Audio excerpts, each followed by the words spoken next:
here. It's big. And it's closer than you think. It's not a tournament. It's what you don't see on TV. The cash is real. The stakes are high. They bet big. They win big. They lose big.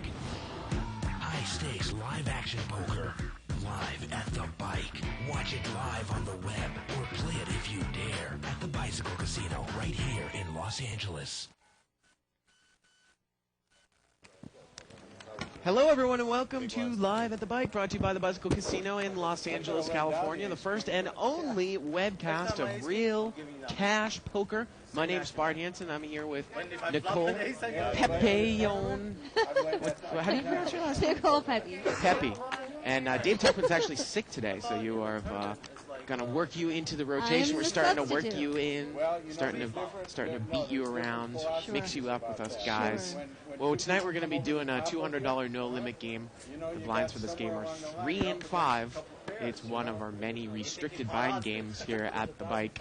We now have a $40 no limit, $80 no limit, $100 no limit, $200, and $300 to $500 in terms of restricted game, along with our unrestricted game. There's always a game at the So bike. let's get to the table. Let's start this thing. We're going to go around and introduce the table.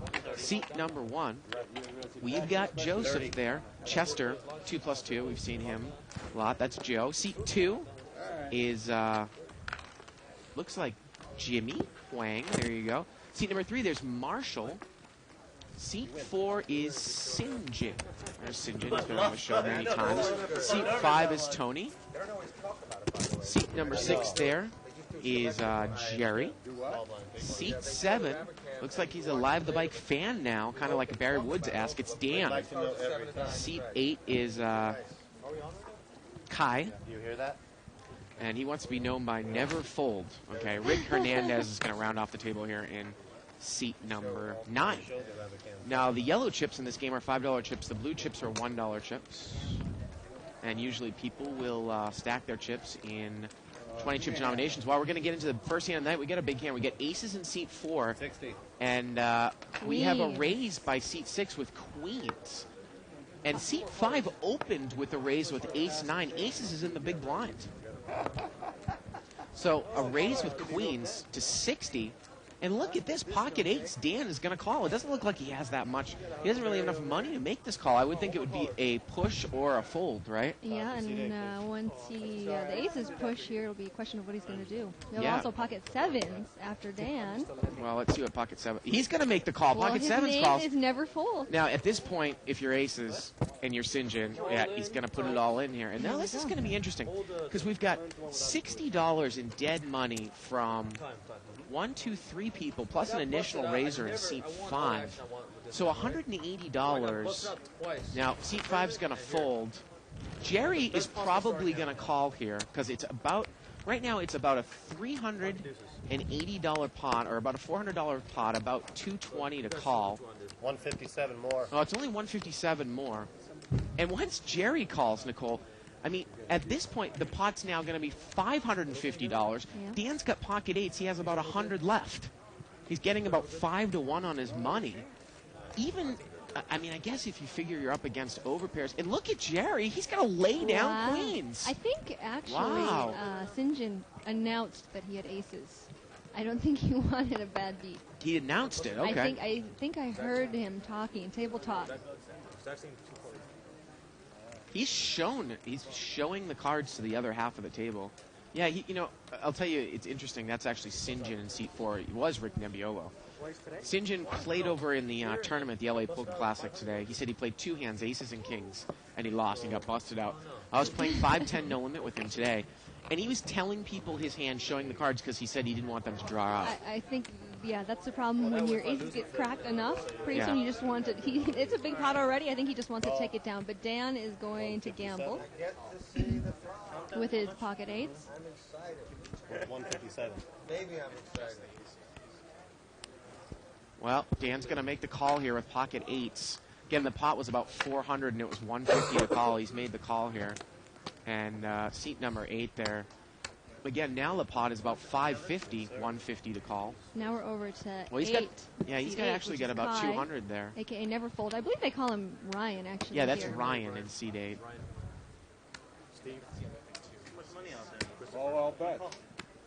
And he's going to make the call, too. So they didn't give him a There gamble, we go. what is it, Jason Name. Lazar style? Scott Lazar, what's that guy's name? I'll give you a gamble. Take my queen 10 off suit. Unbelievable here. So this pot is going to be about $500 or $600. And I always like to root for the aces. I hate to see him correct. He doesn't want to show. Well, Watch TV. Ryan has St. John covered. Well, ace There deuce it 6. is. Yeah. One of these guys would have to catch running quads here. That's going to do it. 8! Put an 8 out there. No good. Dan's rooting for an 8, but he was in real trouble. And St. John is going to, just like that, take down about a $600 pot. If he only knew he was going to flop an ace, he wouldn't have told everyone he actually had aces. Well, you know what? I mean, you got 200. You know, well, actually, you got about 160 left. You have a raise to 60 and 2 callers. This is a $200 no limit game. So if people were starting off, I mean, that would be almost 30% of each person's stack. So it's $180 in dead money. There's probably one good move there, and that's to move all in with aces at that point. Even if you had 400, I think it'd probably do the same thing. I mean, Oh, yeah, with that many, what was the raise? 40, did you say? 60. 60, and then 60. 4 people, definitely. Yeah, yeah. That was a pretty much a no-brainer there. And Jerry laid down queens, which you don't often see. The funny thing is that I get to tell you, I probably, if I was in Jerry's spot, would not have laid that hand down because it's St. John, and I know that St. John sometimes will like to gamble, especially when he's in that medium range with, say, you know, $150 where he might be just trying to build the pot up. Right. He could be doing that with ace-king. He could be doing it with jacks or tens easily. So if he told you had aces, you would Well, believe him? I guess. Not believe him. Well, maybe if he did say he had aces. I don't know. The way that he had been playing today, and he told me he had aces, I would have believed him because he was telling the truth about Right. everything. So. Now we had a raise here out of the big blind, seat 5, pocket 9s, and we got three-way action here. Joe's in there with a 9-10. He's open-ended, ace 7-8. Dan's played ace rag here. He called in the big blind. He's going to put a little feeler bet out here. Tony checked the flop after raising pre-flop. Or tomorrow. Which suit? 30? Huh? Which suit? And actually, those chips in front of Dan are chips that Dan is behind because he's getting chips. So that's what he owes to the pot. Dan did not bet. Okay. Joe has bet 30 with his open-ended straight draw here in seat 1. So Tony's going to make the check call here. Well, played it rather weakly. And looks like Dan is going to make the call as well with ace deuce. Dangerous hand, 20 and 30 more, correct. obviously. But he does have the best hand right now.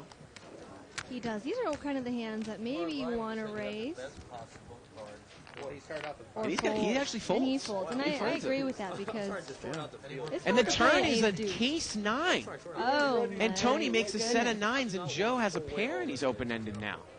And let's see how Tony's going to play it now. Unbelievable. And look at this. Joe's going to push the rest of his money in.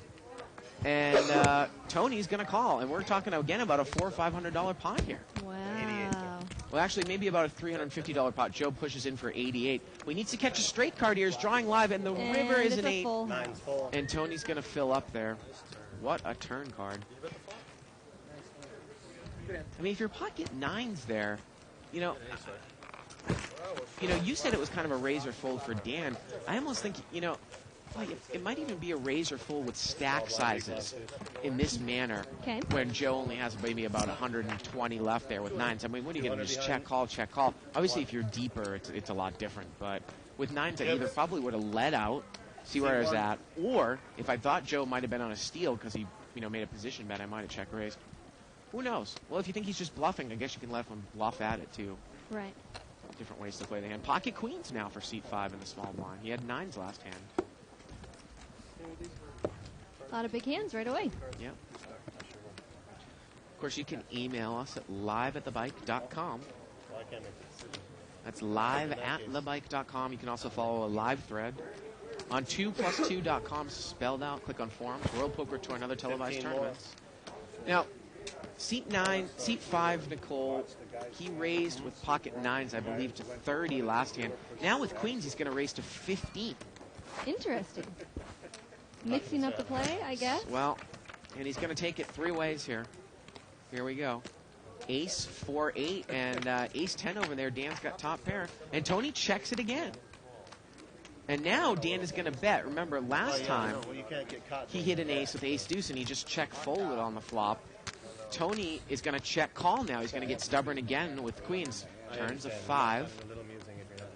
Tony checks. Dan's going to bet again here. How long is Tony going to stay in here? He didn't hit the set on the turn this time. 40.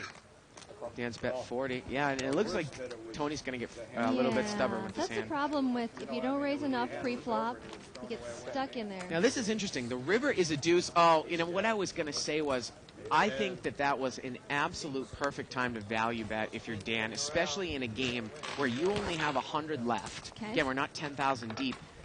He got scared because it's a one-liner to a straight, but seat 5 played that hand screaming that he had a pocket pair above 10s, jacks, queens, or kings, and he couldn't beat the ace.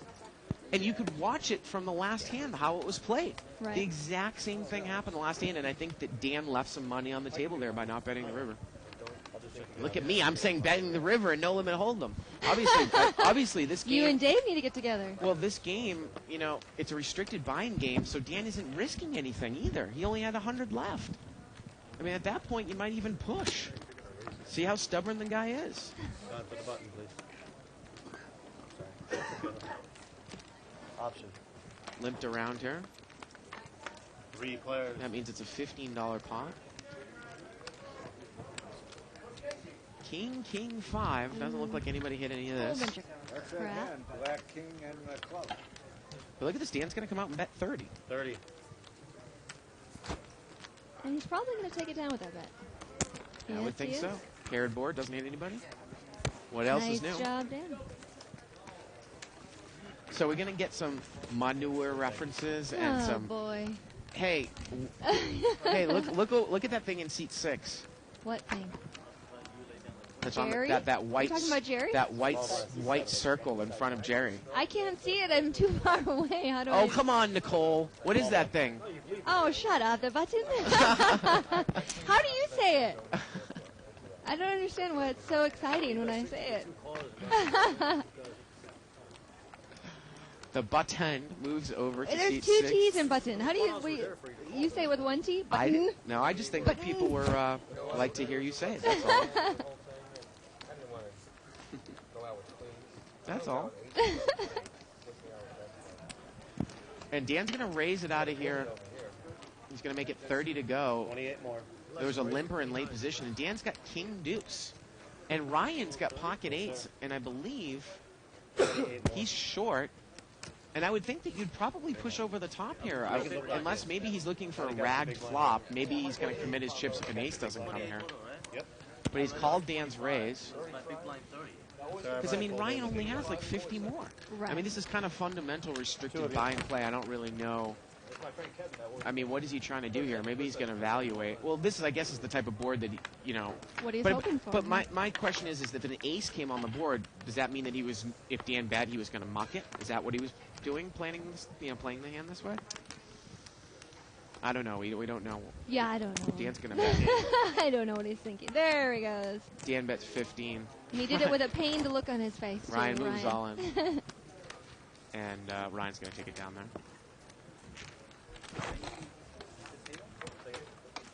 I think some of Ryan's friends actually call him Ling Ling as well. Ling Ling. That's fun. Everyone has to have a nickname, right? Yeah. Button moves over here to seat 7. So Dave Tuckman's resting his voice up in Burbank. I'm sure his wife is making him chicken I noodle don't think soup. he's resting his voice. He's playing with his new surround sound. He couldn't stop talking about it. I know you're listening, Dave, and you know it's true. Actually, he he's called probably me. listening to this on Well, surround he actually called me before the show. He said his wireless internet was having trouble, so he couldn't See get it? online. But he was trying. Yeah. Then raise to 15. Seat 5's going to raise here to 15. He's got ace rag, ace 3 offsuit. And we're going to see a couple of callers here. Marshall with an ace-10, St. John with jack-10. Four-way action. $60 pot. Tony's the pre-flop raiser. Here we go. 8-6 deuce, and this misses everyone. Now, Jimmy's got a straight draw. Everybody. Marshall, I've played high limit Omaha high-low with Marshall up to the 40-80 level, sometimes online. Turns a jack, and now St. John hits top pair. It's interesting that, St. John's going to come out and bet. We see a lot of people, play even this $200 game on Live at the Bike, and I've seen them play much, much bigger. St. John bets 40 here, and Jimmy, he's not going to play. Have you played with all these guys before, Bart? Well, like I said, St. John in C4, he was playing the 5-10 game. I really like St. John's game. I think he's pretty solid, but he almost has sometimes too much gamble in him. Like I've seen him at the end of a long Friday night, just pretty much gamble up and kind of push in blind with say $150 in a 3-5 game or something like that. He does have some gamble in him, but I think he's probably the strongest player that's at this table. Okay. Of course, we know Joe in seat 1. He's one of the other guys, probably the two best players there at the table. St. John and Joe in seat 1. The cutoff, no one raises. It's up to me. I'm taking that. I was commentating when Joe was playing the other night. Queen 10, 5, 2. Jerry raises it. Yep, Jerry's going to raise. 15 with Queen Jack. Well, actually, seat 5 is going to raise here with Queen Jack, and Jerry's going to call with Queen 8 of clubs in seat 6. Pocket 5 is over here for St. John. So seat 5 is the pre-flop raiser. 6, 7, 9 here. Jerry has an open-ended. And St. John has got a straight draw as well to the 8. Not really valuable, though. And Tony's going to bet 25 here with Queen Jack. Again, the board is 9, 7, 6, couple spades, and it looks like Jerry is going to make the call, and I don't think St. John's going to get involved in this one, even though he has the best hand. He's showing the cards there. So we're going to get it heads up here between Jerry in seat 6 and Tony in seat 5. Turn is a 6, and again, both players only have Queen high here. 50. And now Tony's going to bet 50. I think at this point, oh, well. Marshall is not in the hand. I was going to say, Jerry probably is going to throw it away at this point. Well, he's kind of played it a little bit passively. He's on a draw. I mean, and here's the other thing, too. I mean, he doesn't really have that much money left. Right. Well, actually, you know what? He's got about 150 left. And he's gonna fold. So look at Tony, pretty aggressive post-flop there. Firing twice there with Queen Jack. Basically nothing. He had no draw. He just had no overcards. And that's what took down the pot for him. I like that. I mean, if you raise pre-flop and you put out a bet and no one's raising you, you're just getting calls. Yeah. Why not? Give it another go, because maybe that means people don't really have much of anything. Butt moves over here to seat 9. Queen Jack again for seat 5. Twice in a row. He's going to make it 15 to go. St. John limped in here with an ace-jack offsuit from up front under the gun. Pocket 10s over here for seat 9. Yeah. Let's see what he's going to do. That's sorry, Rick. for Rick. Looks like he's going to raise it up. We haven't seen him play yet.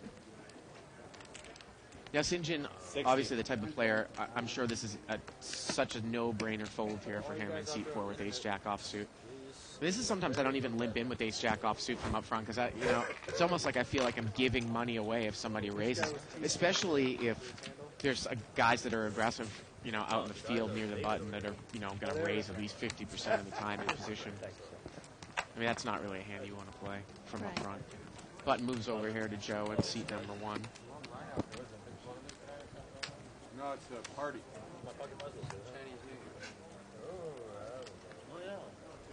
Year of the what? What's the year? Year of the poker. It's the year of the dog. What kind of name is Pepper? It's Pepe. French? It's Italian. My grandpa's from Gaeta, Italy. 15. Really? Yes. And where are you from originally? I am from Minnesota. Oh, okay. My grandpa moved there when he was little. I was forgetting you were somewhere on the East Coast. I mean, we get tons Close. of Italians and Irish people in Boston. Very close. Yeah, close. Midwest. Very close to the east, you see. We had a raise here. by seat 5 again. That's 3 times in a row. This time, again, 15. And we got 5-way action here. $65 pot, $75 pot. Queen Jack 10. Looks like Jimmy here with Ace Jack has the best hand here. Tony does not continue on, and it's going to get checked around. He has no card. It looks like. Fuck. Turns a 6. Ace Jack is still the best hand here. But Jimmy's in first position. Let's see if he throws a bet out now. No. Now, obviously, you know, the immediate thing that someone might think of is that the razor, pre-flop razor has ace-king. Right. And is he trying to trap here on the flop? But it's get checked twice. Right. And now the river's a 4. And Jimmy's played this so passively, is he just going to check it down one more time? I it think looks so, like. yes. 60. But now Tony's going to bet 60. So here we go. Dave Tuckman and I always talk about that. This guy either has ace-king or it's a stone-cold bluff. There is no in-between. So how do you And look decide? at Jerry. Jerry's going to call here, and this might get me to possibly throw away ace-jack now that I have to overcall with second pair. The funny thing, though, is that would you think that Jerry would check a queen twice? And Jimmy is going to overcall here. And ace-jack is going to take it down. I mean, again, that just didn't make any sense for Tony to bluff that river there, unless he was slow playing ace-king. And I don't think that he would check the turn. I mean, you're going to put some. I mean, how many people are going to check that twice as a slow play? Right. I mean, the board was totally rainbow. Badoogie, 4-card turn, but I don't know. We got a new dealer coming in here. Wayne Tang. My favorite dealer at the Bicycle Casino. Somebody had a queen. Live straddle. Live straddle. Button's going to move over here to seat 2. So, of course, live straddle by Tony here. It's going to be $10 to call, and he's going to have the option when it comes back around to him. Yeah. I'm not really a big fan of the straddle move. I don't normally do it. You know, I mean, it's supposed to add action. I mean, there's a good point, though, if you're short-handed. If you get into a 3-handed game, though, and you can straddle on the button, I love it. But I just don't really like to put in money out of position. Right. You know, I agree. Sometimes I like to change up my game and do that a little bit, just to make it fun. I mean, especially if it gets checked around or just called all the way around you, maybe you get to hit a big flop with a whole bunch of crap cards you've never played. Well, you know, this is interesting. You know, St. John is actually going to steal this pot here. The flop was Queen, Jack, Jack, and he had 3-9. I mean, it was straddled. Why did St. John even complete the extra trip? I guess maybe he just thought that he could outplay the guy, and he did. And he takes it down. And, wait, everybody in C3 always gets a massage on this show, huh? That is a massage chair. It's done. It's Marshall. Really have kings that time? We It's had hard to get a massage in seat 5. kings, queens. Yeah, it is. I know. I never saw Button moves to seat 3 here. Once I saw his aces, Marshall. get an ace on the flop. Marshall has an ace-9 offsuit. King Jack of clubs here for Joe in seat 1. I'm sure he's probably going to pop it up here in this spot. One off the cutoff. Cutoff is actually folding prematurely before he even raises, so makes it even easier for him to fold. He's going to make it 15 to go here. Now Marshall's got ace-9. He's going to make the call on the button. St. John's got a little bit of a hand here. He's got King 10 offsuit.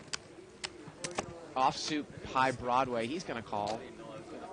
These are the kind of hands we were talking about the other night about getting in trouble if they're the tough king hands. flops. Tough hands. Yeah, if St. John flops a king, will he get himself in trouble? 4-way action here.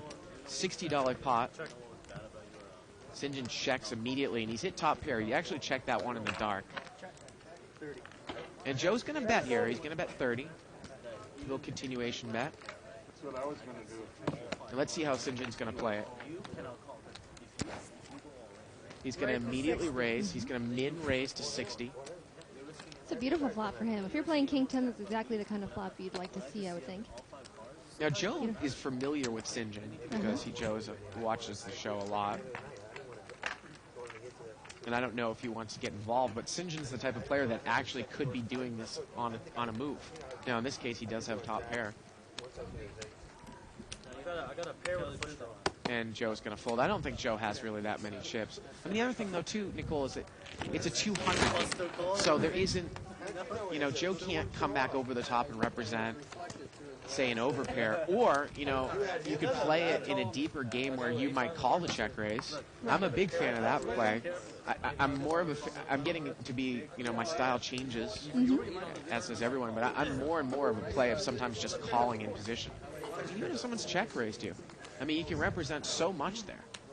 The guy's got to think that you're calling something. I mean, I got to tell you, if I check raise and the guy calls me, now in that case, Sinjin, you know, he check raised the minimum, but if I put a big check raise in and the guy in position called me, you would think logically that King 10 is no good, right? Right. I mean, that would make sense, but And if you had more chips, maybe you could make a play yeah, to take the pot. But like you said, 200. yeah. It's not really room for making a lot of plays in this game. This one's limped around here. We got four-way action. 10-5 deuce with a couple hearts. And seat two's got a little jack 8 of diamonds. He's going to put a little bluff bet out here. Actually, excuse me, he's got deuce 5 offsuit. He's got bottom 2 pair. And he is going to take it down. Or 2 pair. Again, those yellow chips are $5 chips. The blue chips are $1 chips. We're playing 3-5 restricted buy-in, no limit hold'em. And this game is really taking over in terms of, you know, you look at the tables in the casino, and the majority of the games now are no limit cash games. Right. Usually of this variety, you know, kind of mid to low level restricted buy-in games. Right. I mean, we just introduced a $40 no limit and an $80 no limit. I've been playing 80 all How is that? morning. It looks crazy, huh? It's crazy. You know, Yeah. actually, you would think that there would just be people going all in constantly, but Yeah. there are actually very good players who are sitting there playing, trying to learn the game, or just want to play with a small amount of money. Well, we had a raise here by seat 5. He made it 15 to go on the button with King Jack of Hearts. Sinjin limped in the cutoff with King Queen, and Ryan's going to come over the top in the blind with Ace King. So a raise on the button. Did you read that article about slow playing aces out of position? And actually, you know, Ryan actually, I think he pulled the limp re-raise, it looked like here. It was not in the blind. And you know what? With Ace King here, you got a raise in late position. I don't mind the play at all, especially if you're short. All in.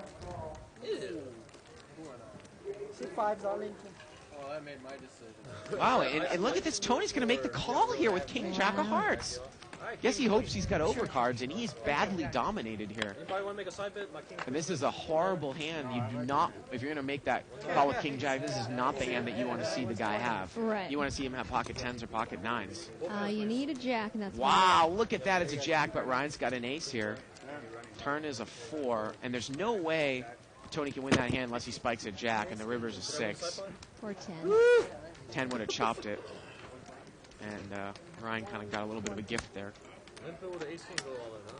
Now, again, you know, Ryan's kind of going with a little bit of a strategy you have to understand in this game. Once you get below $100, you can rebuy up to $300, so you can bring $200 more onto the table. Right. But Yeah, but you the won. rules are you have to do that when you're 100 or below. So when you're at 115 or 120, you're really, really restricted. And sometimes it's proper to make a move like that where you put yourself all in with ace king or pocket, you know, some sort of pocket pair. Maybe even get yourself into a race just because you need to have chips in this game, I think, to, you know, to start playing no limit. You know, I think at the beginning you're really restricted. So. Right. But the other thing about that $80 no limit game that you're talking about is the blinds are 2 and 2, 2 and 2, right? Raise. In 80, Yeah. yes. One chip, $2 and $2. Raise here, $20 by Marshall. He's got ace 6 of diamonds.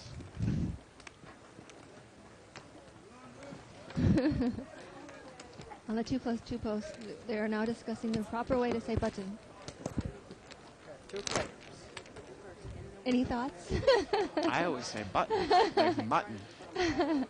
What is mutton anyways? And look at this. Jimmy makes the call here. King Jack 9 on the flop. And Marshall's going to bet. He's going to bet 40, and he's going to take it down. Mutton, button. What do you guys think about this business? And he's still getting a massage over Go to there. every casino. Yeah, mutton is lamb, I think. Well, I think it's Or it's not sheep. lamb, it's sheep. What's the difference between lamb and sheep? I don't think they're the A same lamb thing. is a sheep. No? No, I don't think so. Let's I discuss think this. they're different. They create a website called pokerdonkeys.com. You see my picture up there? Again, so you Donkey might number gamble it one. up there when you're right around the rebuy, Donkey one And then call. people you know, pay right around that Calling rebuy over level. How much? But the $40 no limit with 2-2 blinds, so you get 40 times your buy-in, or 40 big blinds. And the 100 game with 2-3 blinds, you're actually getting less than that, right? Right. So you actually I get a like little. the 80 better than the 100. Right. I mean, just because you feel like you have more chips. You have 2 stacks instead of in the 100 you have 1 little stack. The 80 kind of feels just like the 200 game. And this guy, Only the denomination is much less. 5-way action here, limped around. Jack 9-3, all spades. Now C5's got the king of spades and a 10. donkey just riding on his shoulder. And seat 9 is going to come out and bet here. He's got top pair, Jack 5 in the blind. Tony's going to call. He's got a straight draw and the second nut flush draw. And we're going to take it heads up here. Rick's going to need to dodge a spade or queen here. Here we go to the turn. Turns a 5. And now he makes 2 pair. Well, now he can really drive with this hand. I was going to say, it's the type of hand where, you throw a bet out there on the flop and you get called. Sometimes you don't even really know where you're at. But now his hand is almost big enough where he can almost commit himself. And look at this. He's going to bet and Tony's going to move all in. And, Hoping for a spade, Tony's I guess. played really aggressive here, and you just cross your fingers that the guy didn't flop the flush, Right. and that he's on a spade draw, and he is. And this is going to be about a $300 pot. Rick needs to dodge a spade here. Or a queen. I thought I emailed her. Yep, spade or queen. And she's like, oh, you like to play poker or whatever. So Tony has moved all in, and Rick is going to make the call. And again, we got about a $300 to $400 pot here. It was only about 60 more at this point. That means I think the players at the table asked, Tony, do you have a flush? And he said no, and they started laughing. King Jack. Jack 5. Oh, yeah. Now here we go, the river. River's a 9, and Rick's hand actually gets counterfeited, But he still wins. he's good there with jacks and 9s. Or copied, I guess, as some people would say on the river. Yeah, weak jack turns a non-2-pair card. You don't even know. I mean, at that point, you put out a bet. Now the guy comes over the top of you. We could be doing it with just a flush draw or a draw, but you want to put the rest of your chips in with a weak jack on the turn. In your mind, you missed, but he has it all the way. So we're going to see a rebuy here That's what all of us. by seat 5. Look, we all have poker dreams. That's all admit it right now. I did poker at least once a week. Poker hand. Don't you? You remember your dream? Pocket aces here, seat 9. Small blind. 10 hard exposed, just 2 player left. And they're asking if they're going to chop it, and the guy's going to come out and raise. I think they chopped it before. This is always interesting. I have strong feelings about that. If somebody, everyone, the minute it gets around Well, to now the he shows buttons- aces, but I mean the thing is that if you've already chopped before, Well, he was on the button. He wasn't in the blind. yeah, he was in the small blind. Oh, he was? Yeah, Are you sure? yeah, positive. He's in the button now. Oh, and he chopped before? I don't know if he chopped before. I don't know that. Okay. Maybe. Well, 17 or 18. I was going to tell you about my theory maybe we about can ask Donna. I know she's listening to us. Whisper in Joe's ear, there in seat 1. Ask him on the side maybe if that guy had chopped before. But don't say that too loud, Donna, because you don't want to have the guy in seat 9 hear you. The button moves over here to seat 9. Because I always feel bad when it gets all the way around to the button, and let's say I'm the button, and I have something, I have a good hand, and they're yelling it to me, chop, chop, but I have like pocket kings, I've been waiting all day for those, Yeah. so I feel bad in raising it, but I'm going to. So I was going to say, go ahead, if you have aces on the button, raise it up. King 9-5 here, rainbow. But King he 10 wasn't here, on the button. Joe. And I guess Joe actually told us that I don't think they had a chop situation, so whatever. Turns a 6 here. So Joe did not bet here with the king, and now he's going to come out and bet. Going to bet 15. He was in one of the blinds. top pair mediocre kicker. He checked it on the flop, and now he bets the turn. 40. And now Jimmy is going to raise here because he flopped bottom 2 pair. Slow played it on the flop, and now he's going to raise it up to 40 on the turn. I mean, this hand can't take a lot of heat here, King 10 in an unraised pot. All right. And Joe makes the right laydown there as Jimmy flopped bottom 2 pair on the blind. King 5. Thank you. King 5. King 9. King 9. Top 2. The river was a 9, and that would have filled up Jimmy. And it looks like Dave Tuckman, Fryer, talked me to post there on the 2+2. Or Bart Jr. Yeah. The good stuff that he was referring to that he emailed me were certain pictures Let's see of him. a certain group of people. What do they That's look your like? mind. Who is it? Limped around here. If I find aces, Let me do I raise or just check? Check. Check, okay. Where is it? Show me. It's in my own private mailbox. Nicole. You Oh don't get to my see God! that. It's private pictures. Tell me more. You're dropping No, it's your getting water. worse and worse. Is that good? Come on. 9 deuce 5 here. Are they Or you? 10 deuce 5. Couple Naked? clubs. Yeah, they're me naked. I want to see. Dave Tuckman's got I want pictures to of me naked. see what have you guys been doing. Pocket 8s here for Joe. And seat 7 is going to bet 15 here. Dan, he doesn't really have anything. Rick is just going to call with top pair. So Dan just pretty much threw a little bluff bet out there. 2 players. And Rick called. I know. Here we go to the turn. Turn's a 4. And now Dan's actually picked up a draw. He's open-ended now. So he's picked up a draw. He's going to check. There's so many voices in my head talking about your pictures, Bart. Rick's going to come out and bet now as it gets checked to him. We Gonna bet must see them. Come 45. on, you can't tease us. I told you, they're in my private mailbox.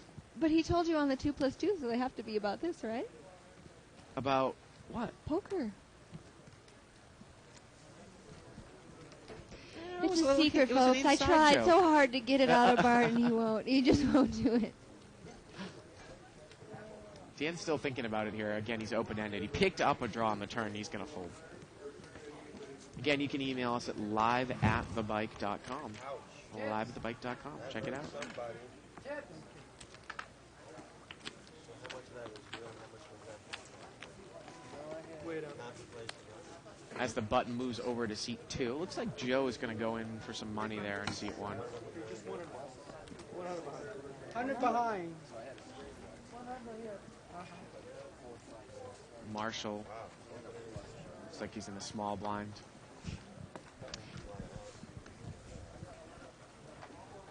So 3 and 5 here in the blinds.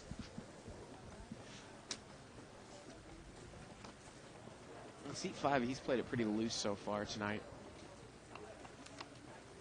And this is going to get folded around here to the button, who's got ace, deuce of clubs. 18. And he's going to make it 18 to go. Blues play in this game because the small blind's got $3. I forgot about that. Yeah. Oh, you're 9-2 suited. I remember my days of playing this game. So boring until you get a hand. Well, again, you know, it's no limit hold'em is obviously defined by blind size. Mm-hmm. You have to get chips in this game, Yeah. and then you can start playing real poker. But So it's you a know, lot of waiting. yeah, because if you don't get a hand, I mean, you could be spending the whole day trying to accumulate chips. Yeah, I know. I hate that. I mean, the funny thing is you say, well, a cash game, you don't really need to accumulate chips. And But you I'm not do. gonna go so far as to say that this game is played like a tournament, because it's not. You don't need to accumulate chips like that. But It's the same kind of feel, I you, think. you do have to get some chips in these restricted buying games, because the amount that you come in with in the beginning is just isn't. Right. I mean, if you have 200 and everyone else has thousands on the table, and their standard raise in a 3-5 blind game is now 50, Mm-hmm. there's nothing you can call with, pretty much. No, you It's need to either- have aces. It's either raise or That's fold, about pretty it. much, yeah. And you I- need to pray that they hold up and that 5 people called you. Right. So you can quadruple up. See, one's There you going go. crazy. And then you're good. This Button moves to seat 5 here. It's the disappearing funds. It's alright, they'll reappear. Of course, we webcast live poker every Monday through Friday from 7 to 10 Pacific time. And then you can check us out if you miss us live. We play on a rerunning loop from 11 p.m. all the way up to 5 p.m. Pacific time the next day.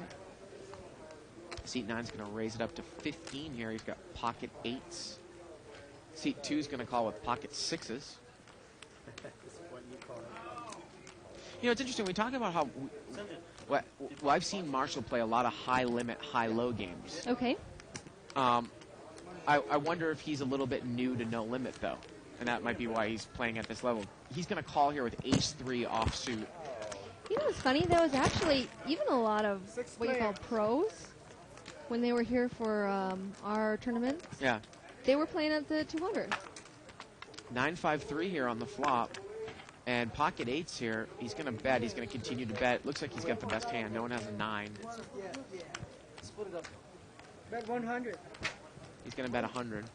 The only reason why I commented on that about Marshall was because, you know, I mean, I see little things with his game. You might be just trying to start out here. I mean, you know, Right. making a call to a raise with ace-3 offsuit. I mean, we do see that, but it is, you know, something that you probably don't want to do. Now, he is in late position, and there were a couple of callers, but...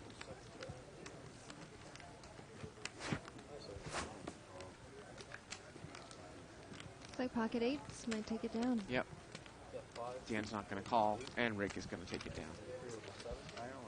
Nice hand, nice bet. Yep. Do you like Omaha High-Low? Omaha High-Low, I Yeah. do, yeah.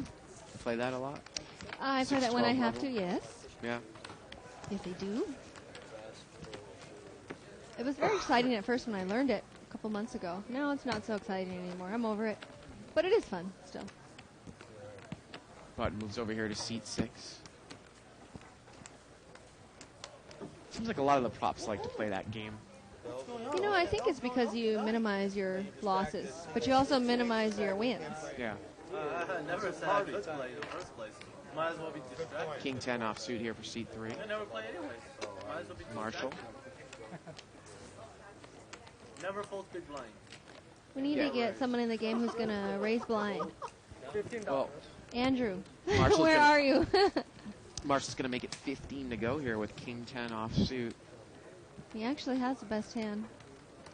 Dan is going to come over the top here with Queen Jack offsuit. Tony made a call with the suited connector in between.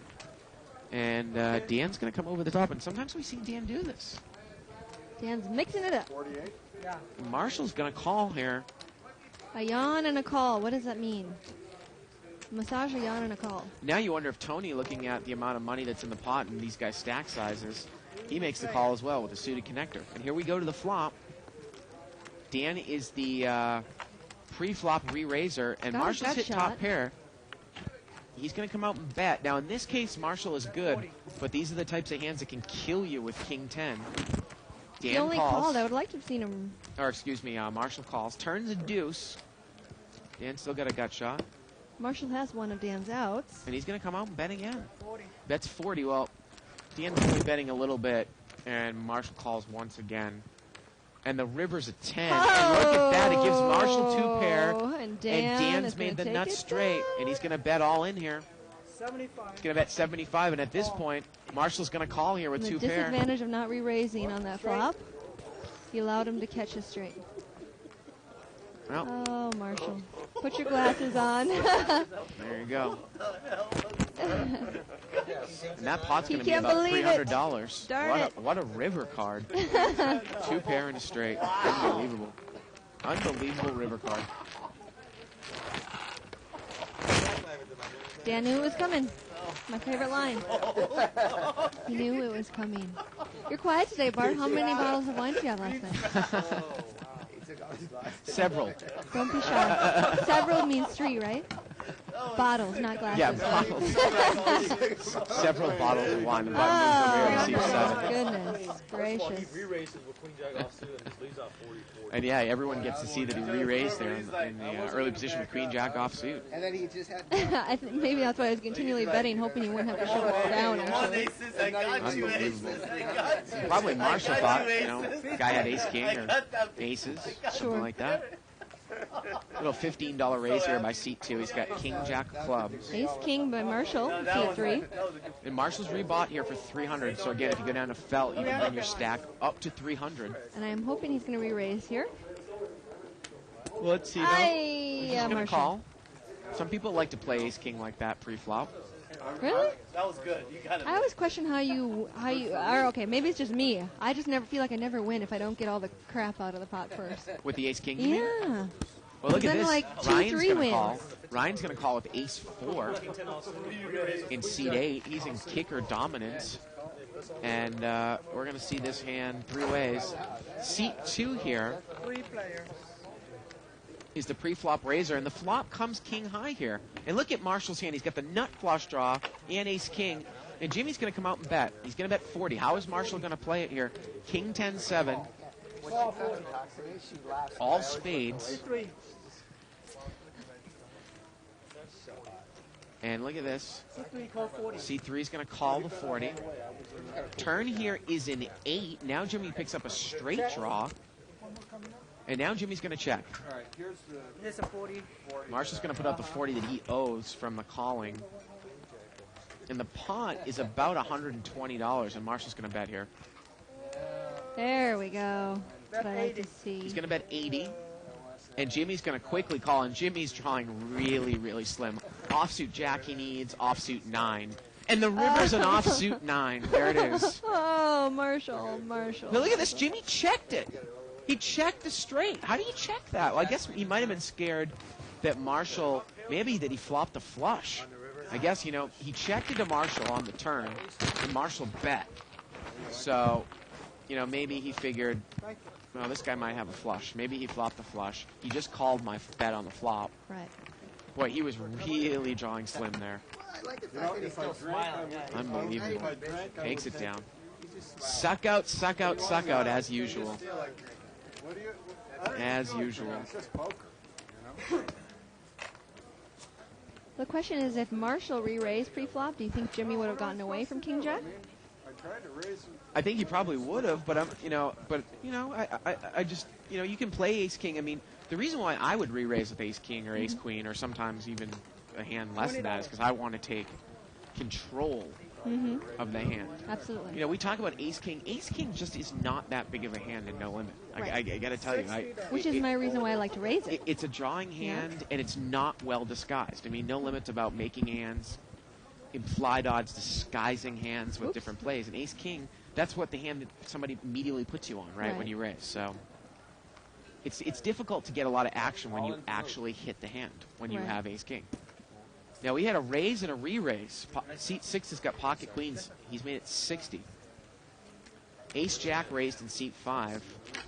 And this hand should go in the muck quicker than anything here for Tony. But I have a feeling he's going to call. And he does call. Tony and Jerry. Ace jack against versus pocket queens. Here we go. And look at this. Whoa, check it, please, Tony. Ace 3. Oops. And Tony's going to check. And, folks, if we get another ace here, this would be a jackpot. Do it. One more ace, and I think they're all live. Do it. Here we go to the turn. Turn's a jack. Tony fills up now. Oh, the river's a 10. Do it. You didn't do it. If it was an ace. Nice try, Wayne Tang. Yeah, if it an ace, it would have been a jackpot. And it looked like they were all live. I don't think that anyone had an ace in their hand. There you go. We're actually doing a new promotion here. $100,000 jackpots during certain times, but the qualification is actually higher. It's quads over, Quads any beat other us. beat, right? So you have to either have quads over quads or straight flush over quads. Right.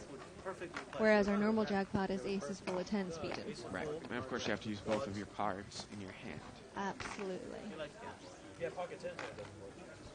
Is there a way though to actually get quads over quads and not use both cards in your hand? If Or one, any type if of one of you, okay, one of them has to have a pair in their hand. But if somebody, like, say, flops trips and their kicker plays, Right. then, yes, that does work. That has happened. Raise here. Seat 5's got pocket jacks. 2 players. Seat 2's going to make a call. With Jack 10, it's drawing a little bit dead. King 8-5, all Except diamonds. for now, he has a diamond. Yeah, Jimmy's got the jack of Seems to diamonds be in his the hand. story of the night. Jimmy checks, and it looks like Tony's going to put out a bet here. 25. That's 25. Jimmy calls. Jimmy's on a pure diamond draw. And the turn's an ace, and that's going to give him the second nut flush. Jimmy checks. Tony bets 100 here, not scared at all. Okay. And again, the only hand here that Jimmy would lose to would be the queen of diamonds. That's it. And he's going to make the call here. And look at this. Seat 5's going to move all in here, blind on the river. And I think that Jimmy has already called him. Oh, no, he hasn't. 242 bet here on the river, blind in position. The only hand that Jimmy loses to here is the queen of diamonds. I like this play by Tony. I don't know if he's going to get away with it, but I like it. I mean, if you put the guy on a range of hands here, and he's going to make the call, he makes the call, and this pot is going to be over $600 here. Jimmy's going to take it down there at the second nut flush. Just doesn't make a lot of sense, especially when you look at a guy that's kind of erratic there in seat 5. Usually those types of players tend to play a little bit backwards, and they would try to milk a big hand as opposed to really, really drive with their big hand like some good players do. You know, they tend to over-slow play things, and I don't necessarily buy the fact that the guy's going to move in on the river quickly, blind, before the card comes out with the nut flush. Okay. I just don't buy it. Button moves over here to seat 1.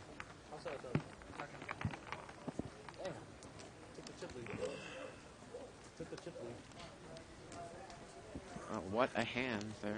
It's going to give seat 2 some chips. So did you tell everyone how much fun you had playing the other night? Yeah, well, my wallet had fun, that's for sure. Did everyone write to you and tell you how awesome you were? Of course. Well, then no one needs to write to me. Of course. For me to know that. No, I'm just kidding. Jack 10 of hearts over here on the button. That was hearts. Yeah, it was hearts. He had pocket kings, right? Jack 9 of spades for Ryan. He's going to make a limp in. All hearts. So are you going to do it again next week? Donkey for giving him $500. Hey, you know what? I'm on a winning streak for live. I've been on the show, I think, maybe 3 or 4 times, and I've won handily every single time. Probably up Handily? $3,000. Really? Ace, deuce, 6 here with a couple clubs. Got an ace in seat 2, Jimmy. Seat 8's going to come out and bet here, 25. Jack 9. And he's going to take it down there. Jimmy All right, wins. excuse me, that's Jimmy with the ace 7. That's hits top pair, and he takes it down. Jimmy's on a rush. Yeah. Those of you that haven't checked out the Bluff Magazine poll, you can go to bluffmagazine.com/Raiders Choice and vote for us. Vote for Live at the Bike for your favorite poker broadcast and favorite poker commentary. Whoopee. You can also go to liveatthebike.com and click on the link that says Vote for Dave and Bart, and that will take you there. Also check out the LA Poker Scene Play for Cash site on the right-hand side of your screen. $500,000 free roll Oh my gosh. coming out in October. And the way that you qualify for that is to win one of the Stage 1 daily tournaments that happens 4 times a day. And you can qualify for those Stage 1 tournaments just by signing up. And if you use the bonus code 5X500K, you get another 5 gold bars. New signups get 3 gold bars and cost 1 gold bar per Stage 1 tournament. All right. So check it out. $200,000 for first place. Give me all your chips. So I can take the lead. Yeah. He's going to miss right. So I can take the lead. So how did a girl from Minnesota end up in LA? It's over 1,000.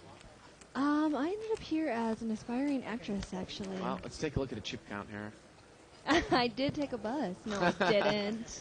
Jimmy's going to lead the table off when he won that big hand with $900 here. Nice job, Jimmy. And St. John, he made some money there with the aces. He's played about 1 hand here tonight. You can see some of the other. Tony is back up to 300, I believe. So there you go. 30. $30 raise here.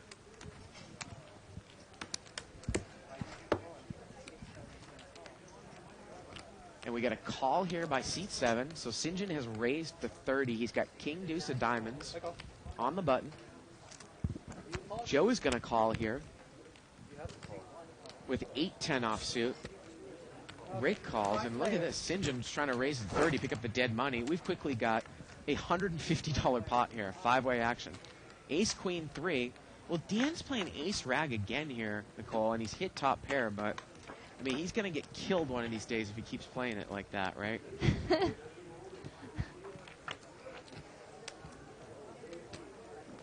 And he's going to come out and bet. But not today, he says. Not today, He's going to my bet friend. 45.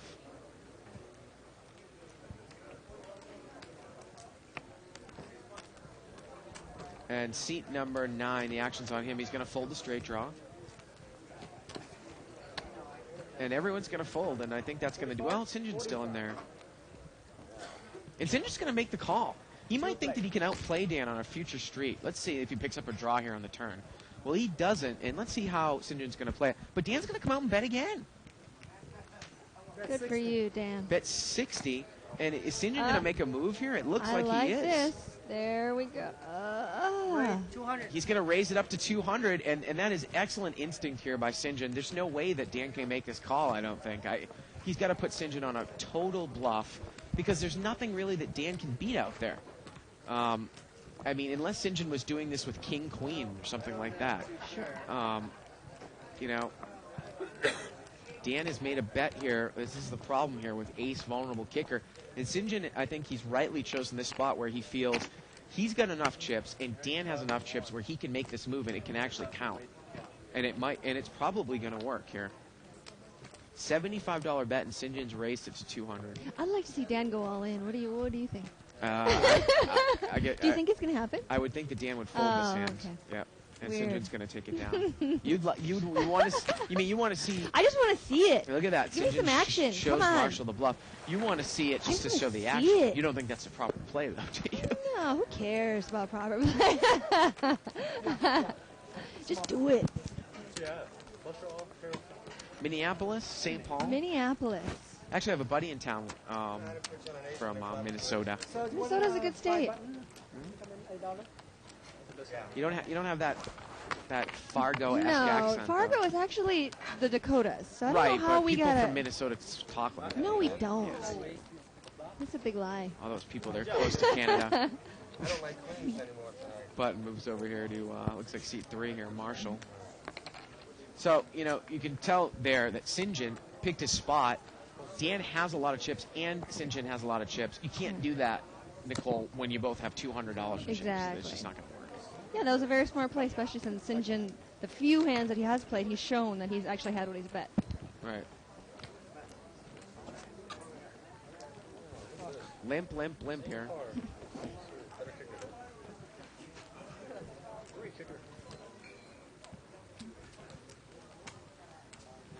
Seat 5's going to raise here to 30 on the button. He's got 7-8 of clubs.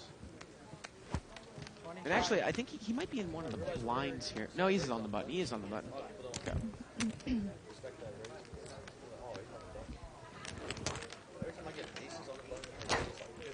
So we got 4-way action here. Pot's $120. Tony's the pre-flop raiser, and he's hit top pair.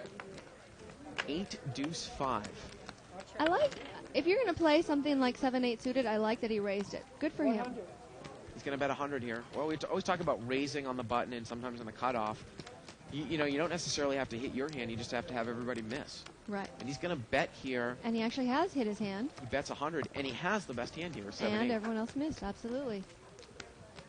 But I find it, I think, as an amateur move with myself, in limit, I often will play 7-8 or 9-10 suited more often than I should. And I tell myself, why am I doing that? And if I am doing it, why am I not raising it, take control of the hand, do something? So I'm learning. Tony's going to take it down. Hey, Nicole, by the way, when is George Georgian going to come back? Isn't he in Greece? He is in Greece, yes. Yes. He's gone for a month. He's the English Do you miss him? Greek poker god.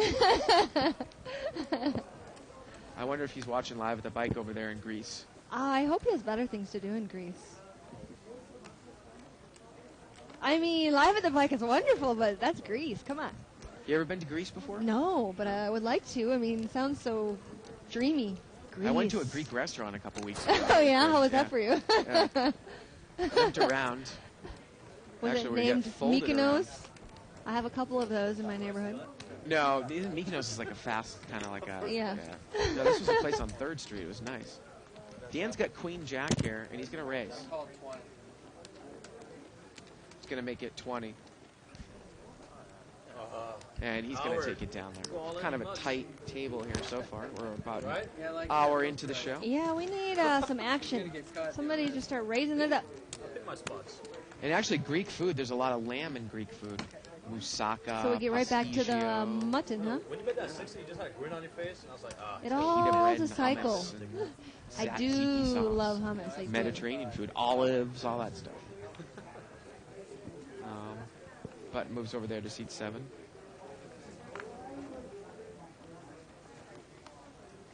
I think the Greeks are proud people too, kind of like the Italians, right? Proud. People are asking on 2+2 when I said, do it. What's that from? They don't know Starsky and Hutch? Do it. Just do it. Come on, watch the movie. It's good. Ben Stiller, love him. Do it. Limped around here.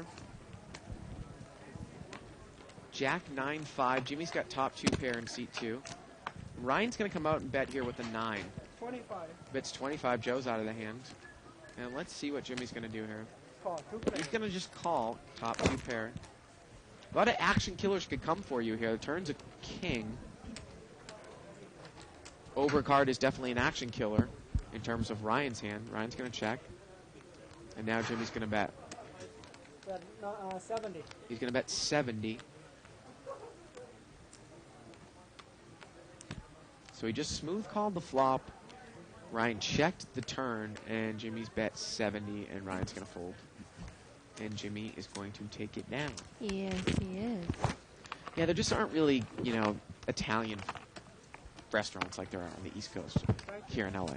They have the, what's that, Stinky Onion or whatever it's called? Stinking Rose? Oh, yeah, that's it. That's a garlic restaurant. Yeah, well, it's Italian, yeah. Is it Italian? I think so. They have garlic ice cream there. Can you They have imagine garlic that? everything Dessert? there. God. We have this Italian deli down the street from me. Oh, my gosh, it's so good. They're the You ever best had gnocchi sandwiches. before? Gnocchi. Gnocchi. Gnocchi? Yeah, gnocchi or whatever it's pronounced. Is it, what type of It's food a, is it? it's a potato dumpling like pasta. It's like pasta with potato in the middle of it. Oh, nochi? Yeah, but that's not how it's pronounced though. Yeah, no. Oh, yeah, my grandpa's Italian. I don't speak Italian. I call it nochi. Shut up. Gnocchi. Gnocchi. Button's gonna move over here to seat 8, and the button's got pocket jacks, and seat 7's got pocket kings. So Dan is probably gonna raise here with kings. No, he just limps. Unbelievable. How can you just limp with kings there in the cutoff? Maybe he knew Ryan was going to do this. I guess he knew Ryan was gonna raise on the button. I mean, you're in the cutoff, and you're gonna limp with kings. I mean, the He had a table's been really feeling, passive. Bart, he had a feeling. And Marshall's thinking about it. He's got pocket 4s.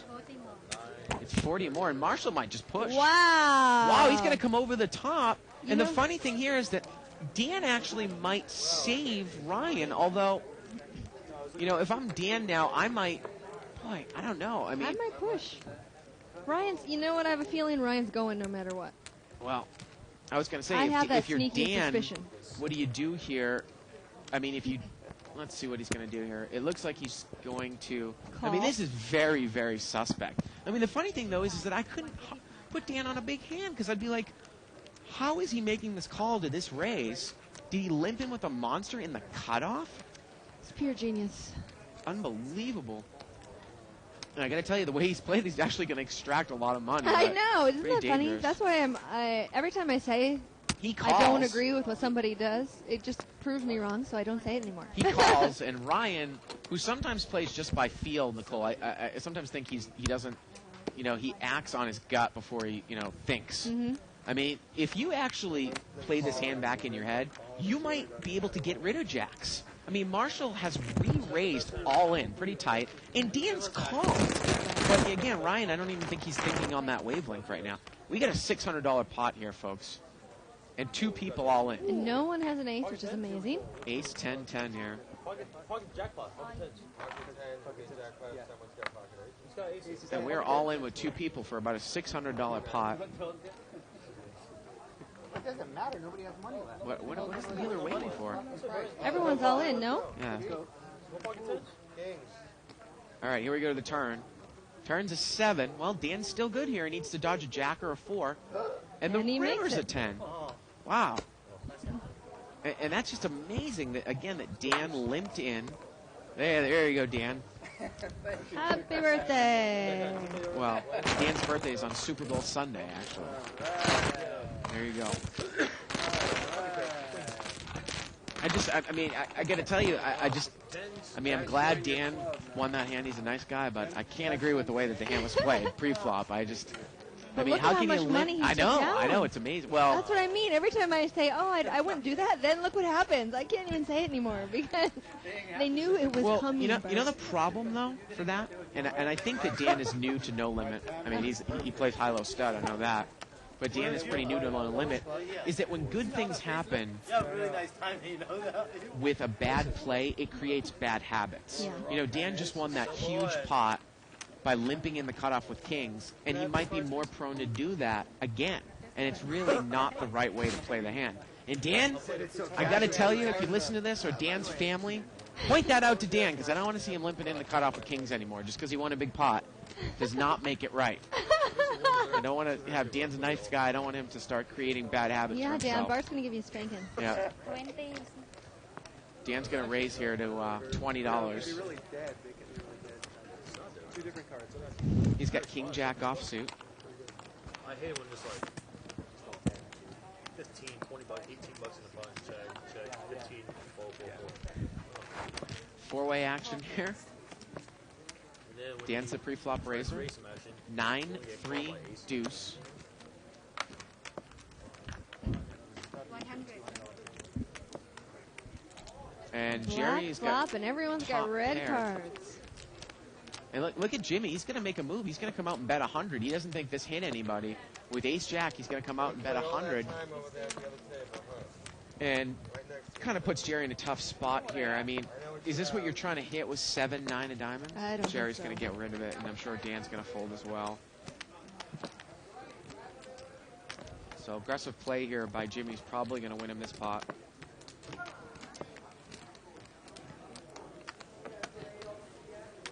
There you go. Takes it down. Nice aggressive play there by Jimmy.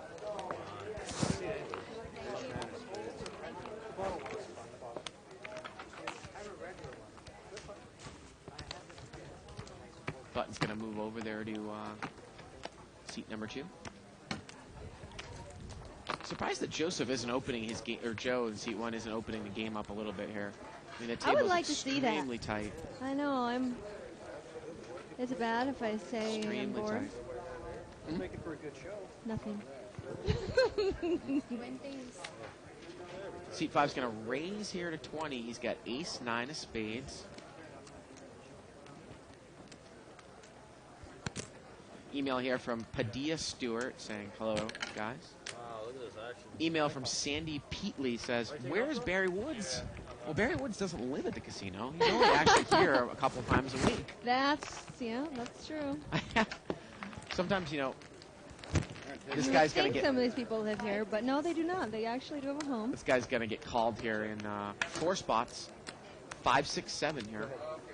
St. John's got an overpair to the board with pocket 8s, and he's open-ended. And it's going to get checked, and Dan is going to bet here with a bluff, ace 10.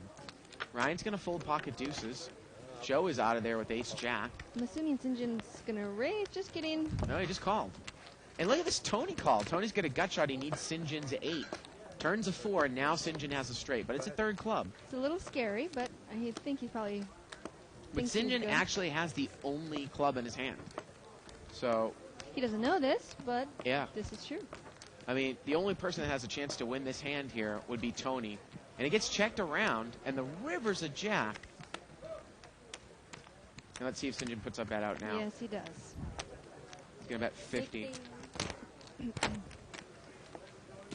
The only card that would have helped anyone is if Tony caught an 8 there. That would have been it. Turn. St. John makes it. You know, it's funny. Sometimes people will come into Pocket ace. I'm playing poker online, and somebody will come in and say, "Hey, Bart, where's Tuckman?"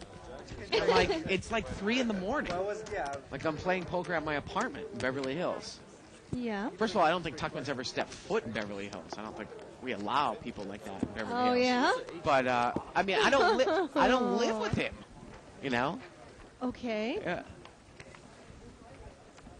King Queen suited here, seat 5 in the big blind. Pocket 3s, gonna limp in.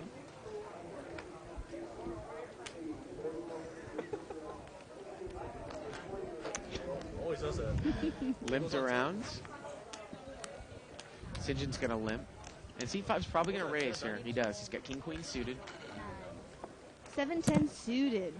St. John's got 7-10 suited. Seat 5's got King Queen I like that suited. hand. Do you have a hand, a weird hand that you kind of like? I actually won a big pot earlier today with 7-10 of spades. Yeah, I have cracked aces more times with 7-10 suited. Now look at this. Tony raised out of the pre-flop here. He's played loose aggressive, and now he checks the flop with top pair. I mean, it's this type of thing that drives me absolutely crazy with Corporation's Mike's game. It just doesn't make any sense. Well, that's the beauty of their game, Bart. Yeah, right. They're Exactly. crazy aggressive players that one time they're going to check, one time they're going to bet, one time they're going to go all in. What it basically means is when they bet, they don't have a good hand, and when they check, they usually do. And that's the shame of it, because if they use their aggression consistently and always bet with their good hands as well as their bluffs, they would be much, much more difficult to put them on a hand. It's very difficult for me to put my Corporation on a hand. I never know what that guy has. I can tell you, though, I mean, if he's betting, he probably doesn't have anything big. Buttons over there in seat 4. A new player coming into seat 9. That's Sean. Welcome, Sean. Live at the Blake. Corporation Mike actually lost a big hand when he checked top pair on the flop and let Mo spike a set on the turn. And then he paid Mo off the whole way. I thought Dave told me it was the other way around. No. Corporation Mike raised it up with King Jack offsuit, hit top pair on the flop, checked it in position. Mo would have been done with the hand with pocket 3s, and the turn spiked the 3. And Mike got a lot of Mo got a lot of Mike's money. Raised here by Dan. King Jack suited, 30. Corporation Mike actually sucked out on his mother. What a luck box. They were telling me about that. What a luck box. 4 deuce deuce, 2 diamonds. He's got king 10 of diamonds. His mom's got ace queen of diamonds. And 2 he diamonds wins. on the flop, yeah. And he 'cause wins. It gets a king. Unbelievable. I asked Trish, I said, are you happy at least it went to him? She said no.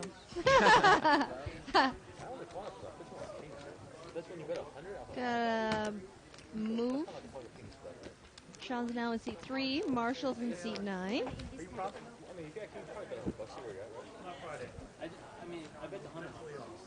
All right. Jump in, have a few drinks. Look at this email here from David McQueen. He says, you will find that Central Canada, because I was referring to Minnesotans talk like Canadians, have very little accent. Because he's from Thunder Bay, Ontario, 6 hours north of the Twin Cities. And then he says, I am impressed that Nicole has no accent. But I don't know anybody in Minnesota that has an accent. Well, That's what I'm just so weirded out when people say to me, well, you don't sound like them on Fargo. Well, no, nobody I know sounds like them on Fargo. We don't say, oh, yeah, you betcha. We don't do that. And we do not say Minnesota. Sean's going to bet here with pocket 9. It sounds like we were from 1920 in the middle of nowhere.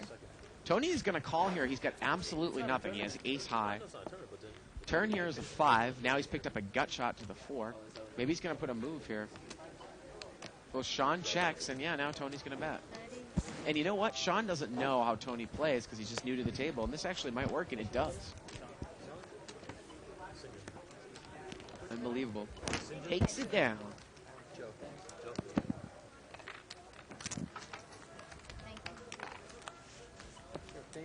So have you had gnocchi before? I think I might have, yes. But at the time, I called it no cheat. I mean, like, your grandmother didn't make, like, you know, big Italian meals or anything No, like my that? grandma Little had 12 kids. By the time eggplant I came Parmesan, around, something like that? no. No? By the time I came around, we were all fast food. Fast food. Olive Garden. God, that place. My goodness. It's like the Red Lobster of seafood. of Italian restaurants. food. Yeah. They tried putting a Red Lobster in New England. That didn't last too long. Limp on the button here with ace-7. So we're going to see the button and the 2 blinds. Go to the flop, jack 3-4. Environment, I'll be much more aggressive. You guys all started with 200? Dan's thinking about betting here. Looks like Dan's got the best He hand. actually does have the best hand. Turn to 5. Dan still has the best hand here. He's got to check and make Look sure. at the amount. He's got a lot of chips in front of him. With that hand with Give the her kings. a little bet. There you go. Yeah, he's going to come out and bet. Bets 30 into a $15 pot. Actually, a $10 pot. Jerry cannot call. He's got a whole bunch of nothing. He's got a double gutter. Is that what it's called? He does have a double gutter. That's an interesting double gutter there. He's got a wheel draw and a 6. Would give him a straight. But they would However, both he be has pretty no odds. obvious. He wants to see the river. Rabbit cam it. It was a jack. He doesn't get there. Yeah. Again, I mean, sometimes the value of double gutters. You know, we Not talk- worth it for a $15 pot. Well, no. But we also talk about the hidden value of making hands. And double gutters can sometimes be pretty deceptive. But in that case, his double gutter was not deceptive because No, because if whatever A straight 2 card come- came, yeah. would have given it pretty much 4 cards Yeah. to a straight. So, button moves over here to seat number 7. Pocket aces here for seat 3. Woo. Now give him pocket Marshall. kings, queens, and jacks. Let's have some action. Marshall's going to raise it up here to 15. Or actually, that's Sean. Excuse me, new player. You know, I definitely would not limp in with a big pocket pair on this table because there's no guarantee that anyone's going to raise. Welcome Sean to the table with his pocket aces. Seat 7 calls. $15 raise. Looks Dan's like calling with king, queen offsuit. Joe looks like he wants to get in there. this is another With hand. 6-7 Now, I know offsuit. I know it seems it's only 15, and Dan is on the button, but it's another trouble hand if Dan flops top pair here, and this time he will get killed. Well, 6-4 jack. Luckily for everyone, they've No, missed it so yeah. much that Sean probably will just take it down with a bet here, and he is going to bet. He's got the ace of diamonds in his hand as well. He's going to bet 40.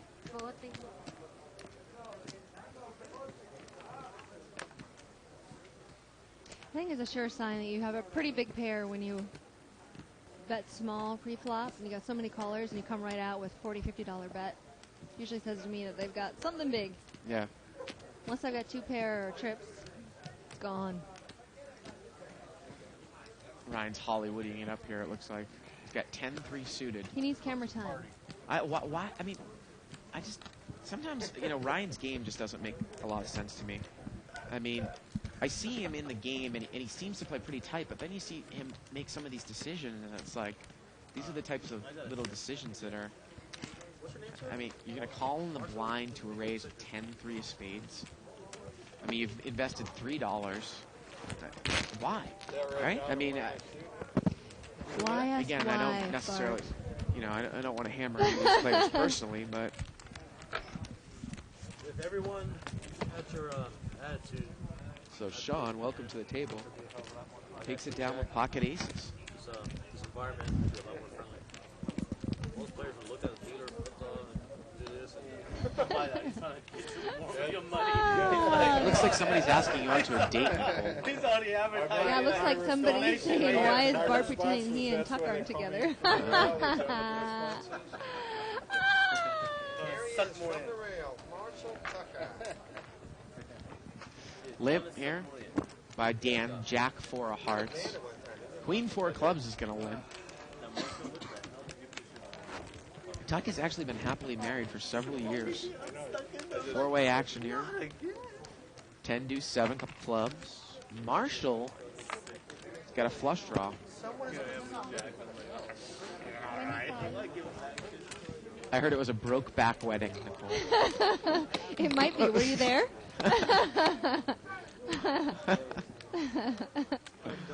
So we have a bet here, and Marshall's going to raise it with his draw. Dan comes out and bets, and Dan hasn't necessarily shown a lot of bluffs, but he definitely has folded to people raising, and Dan has been, periodically bluffing with nothing. And I think, like you mentioned before, both Marshall and Dan are stud high-low players, Yes. so they might actually know each other. Well, they might not necessarily know how they play in this game, though. No, but that doesn't matter, right? When you're all about you want to kick someone's butt. Right. Doesn't matter what game it is. Now, Dan plays it pretty ABC in the stud high-low. Does he? Yeah, he definitely does. Which I think is the absolute correct way to play in that game. Right from the Because stud high-low is Well, I pretty think much cut and you dry, think it's the man. absolute correct way to play in any game, right? Once you get into deep stack no limit, I think, there's No, I a think lot that's more room what to I mean. play. That's great about you. You have very set standards that you put for yourself, and that's No, I said once you get into deep stack no limit, Yeah. you got to change the way that you play. Really? Yeah. You can't necessarily just sit there and play ABC in deep stack no limit game. You've got to, you've got to read the situation. Look what St. John read the situation perfectly, came over the top of Dan. I mean, Right. that's not necessarily all ABC. St. John, he actually took the opportunity in the unique case to make a move when you can in this $200 game. Right. We had a $20 raise here by Dan. He's got ace king. Joe's going to call with pocket sixes. Ace King, we've been seeing that a lot. So here we go to the flop. And there you go. That's what you want to see with Ace King. Ace queen 9. And again, I want to bring up the fact that ace king, although it is a premium starting hand, does not have a lot of, obviously, hidden value. Dan's going to come out and bet. He bets 40. Now, the interesting thing here for Joe, now Joe doesn't have enough chips, so he's not probably going to do anything here. Joe might think, after he's seen Dan lay down hands before to raise his in position, that he might be able to get Dan off his hand. But, Dan's bet 40. Joe only has 200. I mean, Dan would really need to have absolutely nothing to lay this hand down to a raise. Right. And we can see that Dan's not going to go anywhere here with the ace-king. And No. Joe's not going to get involved.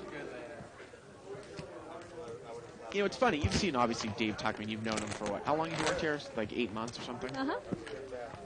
How old do you think Dave is? Do you know how old he is? I don't. Okay, how old would you think he is? I told Dave this last night that I hate that question. Oh, really? I do not want to. He asked me, how old do you think Barry Woods is? I said, I don't that's know. right, yeah. I don't Well, want. the only reason why I asked that is because I think Dave looks a lot younger than he actually is. Oh, yeah? How old is he? I think he's like 35. Yeah. You think so? Okay. You can see that? How old are you? I'm 26. I just turned 26. Okay. You're older than me, right? I'm 27. Oh, Oh, you're such a God. baby. Unbelievable. Oh.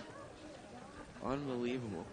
But yeah, I think actually David probably looks younger than both of us. I wouldn't go so far as to say Oh, that. I'm sorry. But yeah, he looks pretty young. Little raise here by seat 9. Ace 3 of diamonds. We got three-way action here. Deuce, deuce, 4. Let's see if Marshall's going to continue. He actually has a draw. He's got a wheel draw, Yes, he is. and he's going to bet. The new seat has made him a new man. Looks He's that making way. plays I haven't seen him make yet tonight. Well, he's going to make the continuation bet.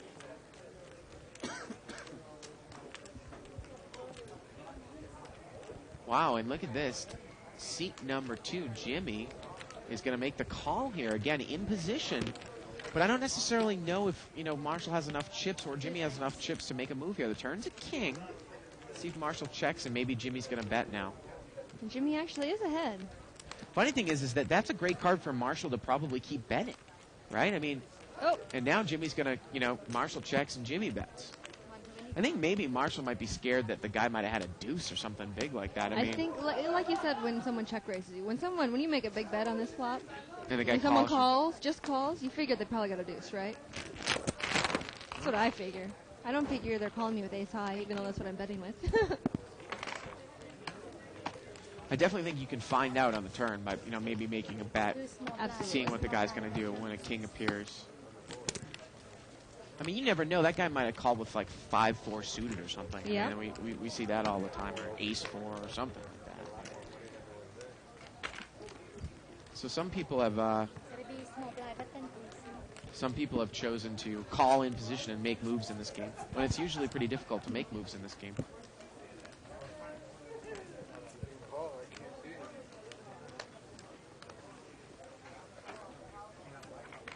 Button moves over there to seat number 6. Try it again. Wendy's. $20 raise here again by Marshall. This time he's got pocket 8s.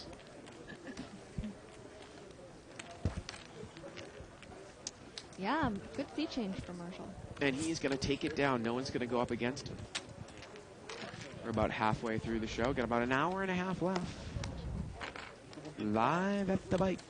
Of course, if you want to watch this show and any other show that we've ever done in the past, almost a year now, over 1,500 hours, you can sign up for the archives by clicking on the on-demand banner left-hand side of your screen or the archives banner.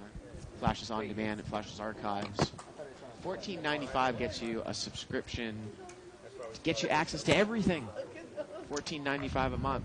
Great commentary. Barry Greenstein, Kathy Liebert, Joe Brunson's been on the show before. Nice. Check it out. How much would you say you've learned from doing this show in the last year? Well, I'll get to that. It's a good question. Okay. We get a raise here to 15, A7 of spades. Tuckman actually beat me to the punch by a couple months, and I'll tell you what I mean by that. Okay. Everybody's got spades. Yeah, look at here. all the spades. You think a spade flush is going to come out? I No, we have- highly doubt it. we But have if it did, that'd be very interesting and We have exciting. never seen 3 flushes on the show before. That's one thing. We've seen set over Let's set, do it. and we've had a jackpot, but we have never seen 3 made flushes on the show before. No. Ace 6-3 here. I was thinking about, kind of some of the things that we've never seen on the show. That's one of them. Tony is going to bet here with Ace 7. Not a great flop here. King Queen suited. Now Dan, he's got middle pair, and Tony's been a little bit erratic tonight. Again, do you want to get involved here? Tony has him beat. Well, he does have position. So let's see what he's going to do here. No, he's going to fold. Nice fold. Now, the funny thing about that hand, too, is that if Dan had continued on and Tony had continued on, we talk about river play. I guarantee you that Tony would not show much strength on the river with that hand.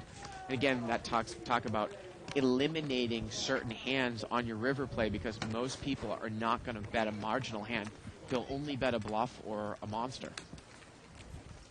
Tuckman beat me to the punch because he said, Bart, this was about a couple months ago. He's like, Bart, I've been playing more and more No Limit, and I love it more and more. Mm-hmm. And he said, all I want to do is exclusively play No Limit. And I was like, really, Dave? He's like, yeah, you got to really start playing a lot more. I mean, we would play, 5 to 10 hours a week outside the show. Right.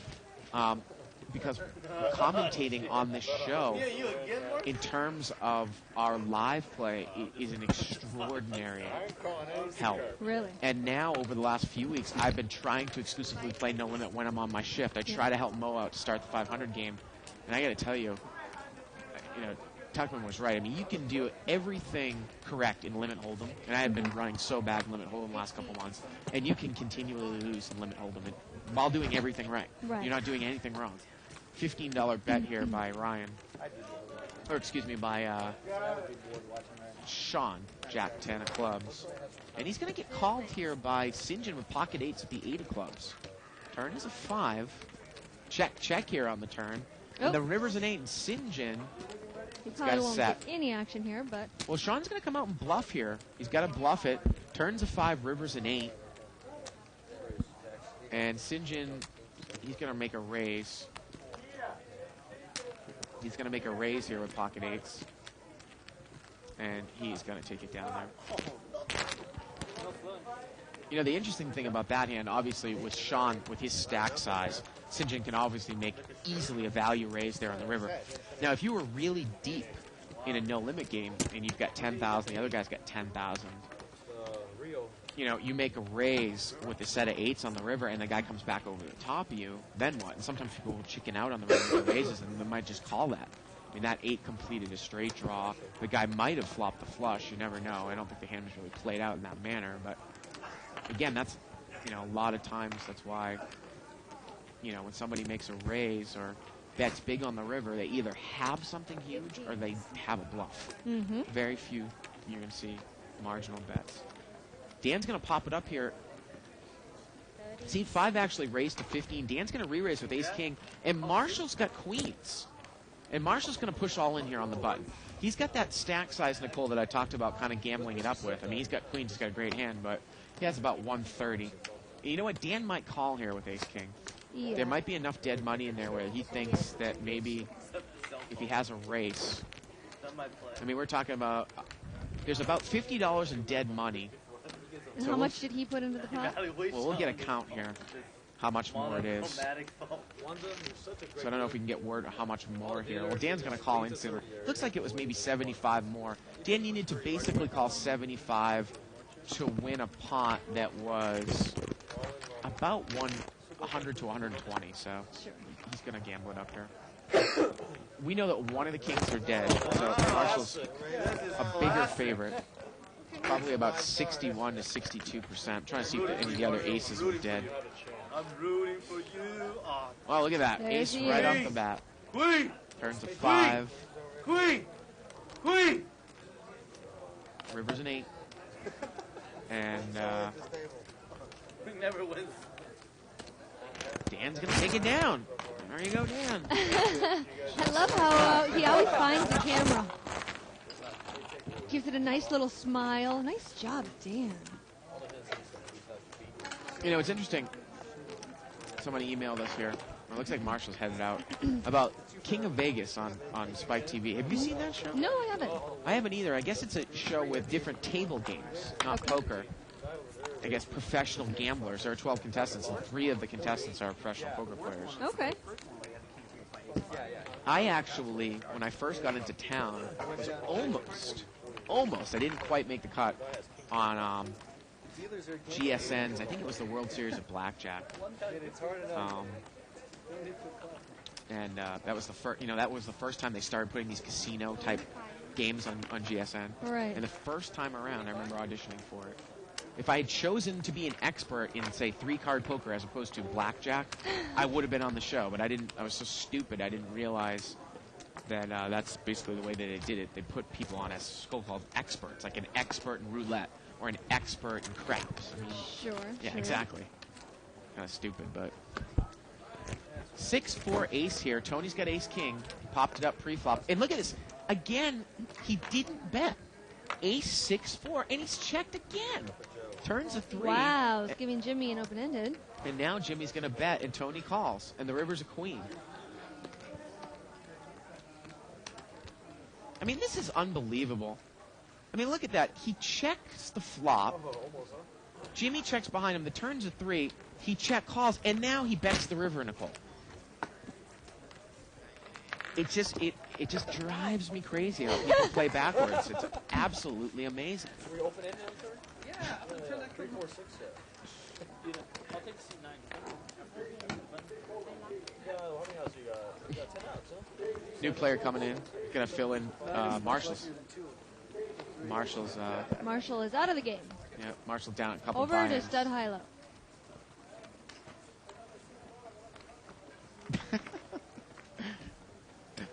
I wonder if a lot of these players actually watch the archives and watch their play, and if it does help them. Well, they should, if they play on the Absolutely. show on a consistent basis. Seat 6 is going to make it 20. Now, have you? No, honestly, I haven't. I know, I'm a bad girl, bad.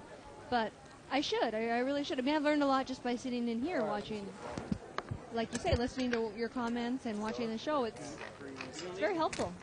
St. John is called here with pocket 6s. Jerry's got ace-king. 8, 9, 8. And Jerry plays pretty passively post-flop. And look at that, he does not bet the flop. In position, 8, 9, 8. Turns an ace. There Well, it is. he gets the ace. And the funny thing here is that sometimes people play it so passively that Jerry checked the flop. He might have checked the turn if he had king-queen here when an ace appeared, which would have been a perfect bluff card. But he's got ace-king, and St. John's not going to get involved. So new player coming into seat 9, Matthew. Matthew in seat 9. Oh, there's a great shot. Putting a little bit of eye drops. Yeah, he's got to keep himself looking fresh. Yeah, he's ready for the game. Welcome to the game, Matthew. Little chapstick. Little chapstick, see? Eye drops. Next is got the the leather Q-tips jacket. in the ears, Yeah, you know, yeah, and yeah. the powder on the nose. Good for you, Matthew. You know how to do it for the camera. Are you one of these makeup-y girls that carries around your little... Your, I carry around a compact, mostly for the mirror, but for my nose, definitely. Yeah. If I'm going to be anywhere near a camera, I'm powdering my nose, absolutely. Get out of here! Stop. limped around here. King 4-7 rainbow.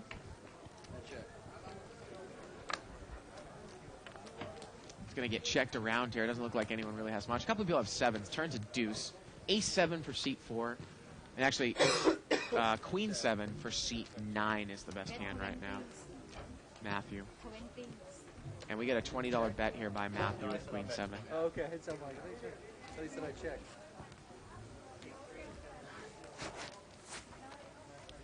Somebody tell that dealer that 20 is 20. Man, she's been saying that for a year now. What has she been saying? She's sometimes with I don't know if she's Vietnamese or Chinese or something, but plurality sometimes doesn't cross over into English. And she says 20s. 20s. That's River's kind a of queen. cute. I like that. Matthew's made 2 pair now. 20s. Seat 2 was chasing a flush, or I didn't get there. 30s. That's 30s on the river. I like it. And look at this. Jimmy's going to make a bluff here with a busted draw. He's going to bet 150, but remember, Nicole, there's no way this guy is going to lay down 2 pair here when he's only in for 200. No way. He gave a little shrug like, okay, if you have me beat, you have me beat, but I'm calling you, sucker. Again, that doesn't really... Welcome to the game, Matthew. That move doesn't really mean that much after the guy's committed about 40% of his stack to the hand already. See, the chapstick worked. Eye drops chapstick, gentlemen. Remember. Look at that guy's hair. Is that like little curl that's strategically placed on his forehead, He looks too? good. I'm not going to lie. Matthew looks good.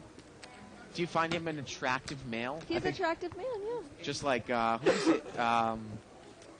The guy, Barry Woods' daughter. Woods' The guy that was that was nephew. banging Barry Woods' Oh, daughter. my God, don't say that. Seat 4. That's what he said. awful. Don't say that. That guy.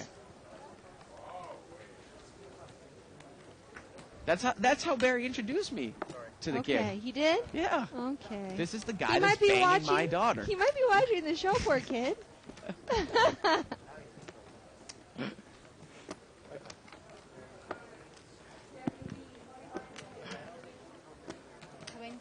$20 raise here by seat 2, Ace Queen.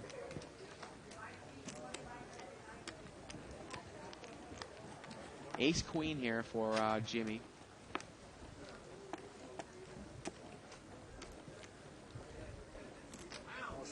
Joseph was really not playing many hands at all. He had ace rag.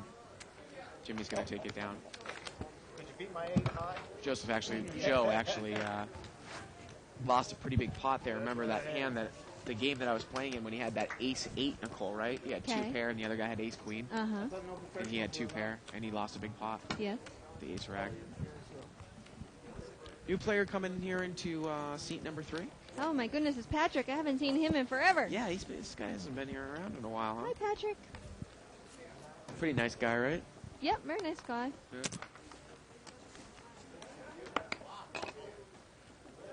Sean moved to seat 5. They could see him, though. They were split.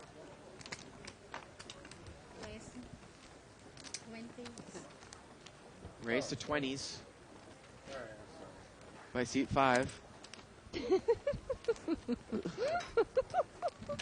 Oh. There he is. Couple calls. $80 pot here, 4 ways. Jack 4-6. Well, Patrick's open-ended over there in seat 3. You're right. Oh, I've never noticed her do that before. Seat 5's gonna bet. Gonna bet 50. absolutely nothing here. Oh, sit right down. Position bet. And look at this, Patrick's going to check call here, 50. And he's got 50% of his stack in there on a draw. Turns a 10, and now Sean backs in to a pair. Goes check, check. And the river is a deuce, but Patrick gets there. And Patrick's going to bet now. He bets 50. Now, if you think about the implied odds, Nicole, of making that call on the flop, a $50 call, you only have another 130 left in your stack. And even if he gets a call here, he basically made a $50 call for 8 outs. And, he might make 1-1 on it. He made a $50 call to win basically what was in the pot. And if he doesn't get called here, he's basically made a $50 call to win about $90. Right. When you should be getting at least 3 or 4 to win to make that,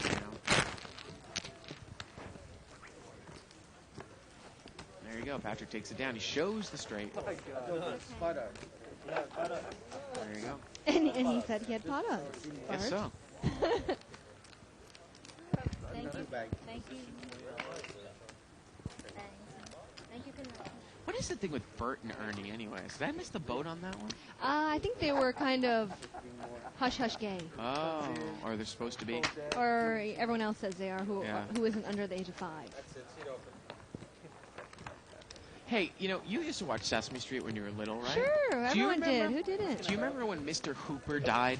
Because that was right around the age that I was watching. Like 1982. Well, seeing that I'm a whole year older than you, I don't remember that. You don't remember that? No. 1982? No. I don't think I was watching in 82. I was 4 by 82. I was far too old for Sesame Street. Oh, Pinwheel. Right? I think I was on to, like, G.I. Joe and She-Ra by then.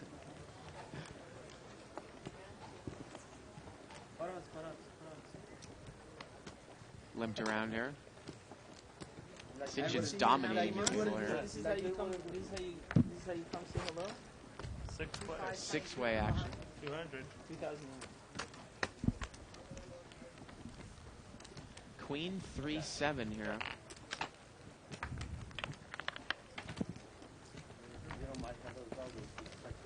Yeah. Gets checked around, turns a deuce. There's a lot of checking in this game.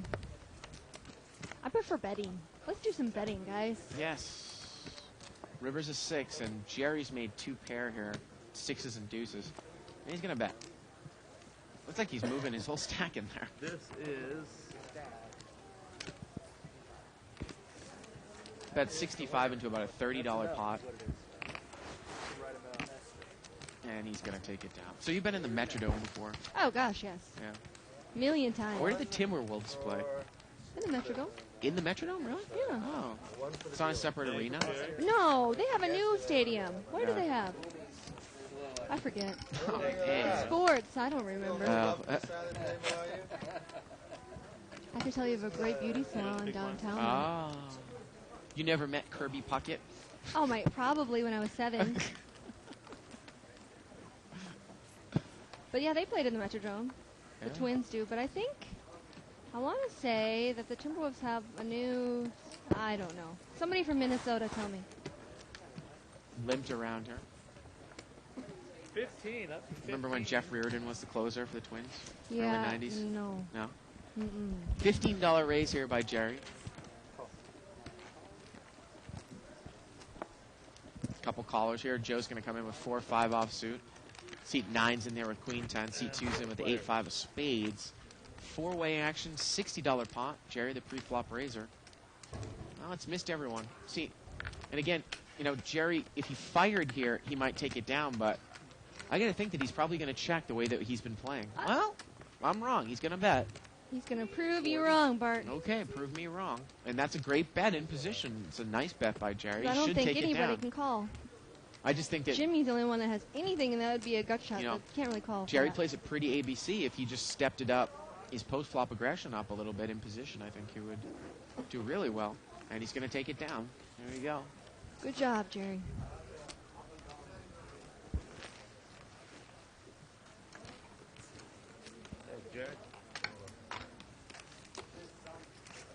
Oh, my goodness. So what are your plans for the Super Bowl? Going to a party? Because of the Super Bowl? Probably not. Am I going to a party that weekend? Probably. Because of the Super Bowl? Yeah, not because of the Super Bowl, just No, because but I want to mean, go it's to a Super party. Bowl Sunday. Super Bowl, Schmooper Bowl. Man. That's what I have to say about that. It's got to be the maniac. I want him to be so do you. Yeah. It's a maniac. Be maniac. Yeah. And you guys are all conservative over here. This is, Paul Memoretti. Apparently I'm unrefined because I'm not into football. This? $20. I don't know how that can be. Button is in seat 9, and seat 8's going to raise her to $20. That's Ryan. He's been pretty quiet tonight. He's got 8-6 of diamonds. I show you so much respect. Mixing it up a little bit, Yep. and everyone throws away. You see? There you go. Ryan takes it down. You beat. I wanted $15. Look at this. Email from Riley J. Matthews. G. Matthews, Jr. Seat 1, I think it should go He's to never the plate. emailed Don't us fill before. your He says he likes the show. Nice commentary. Ask nicely. And Signed they don't Ryan give G. you money back. Matthews, retired NYPD police officer, actor, poker player. Well, you know you're from LA when you have like 5 different jobs under your name. And that's actually Riley G. Matthews. And how about Thank this? you, Riley. It's a little bit of a slow night, so I'm going to give his website a plug. RileyG.com. Everyone go to it. So maybe he can get some more hits. Oh, there's. I can't get you in so much trouble. Pocket, King Jack here, seat 9. 15. You don't know if you're good at all. Seat 1 is going to raise here to 15 with Queen Jack. Joe. Seems to kind of be the pre-flop raise here. Pretty small. Well, I guess this is a 200 game. And we got 4-way action here. Joe's the pre-flop raiser. Well, 5, 7, 8. Really connected board. And you wonder if Joe... Well, seat 9's going to come out and bet. Matthew, look at this. He's going to bet with overcards. I was going to say, you wonder even if Joe might bet that flop. Because, sometimes it's just so connected. You want to make that raise in position and bet the flop. But, boy, when you get... someone might call you and you have absolutely no idea. Right. 3-way action here. Patrick called and Jimmy called. Turns a 5. And Jimmy is still good here with ace high. And look at this. It gets checked to Matthew, and he's going to bet again. I like it. He bets 50. I don't think either of them could call any longer. Well, Patrick's going to call. Just He's kidding. got a straight draw. And it's a good straight draw because if a 9 came, he would have a 10-high straight. The river's a deuce. Patrick checks, and Matthew thinks he needs to bet to win here, but he actually doesn't. His hand is good with king high. If only he knew. California. It'll have the same effect. Now, the funny thing here is that you look at it, and again, here's a perfect example of how Patrick actually might have been able to, well, he's not going to be able to do anything now. But what I was going to say was that Matthew is betting a bluff here on the river. Mm-hmm. Flush draw. So Matthew bluffs, takes it down. 7, 8. Top 2. 5. You get a pure bluff, guys. People asking him what they had. You saw a picture of Donkey Land #1. Top 2. Oh, I see. Boy, it's cold in Minnesota, isn't it? Yes. I mean, real cold, like colder than the East Coast, because East Coast is actually warmed up by the water a little bit. You know?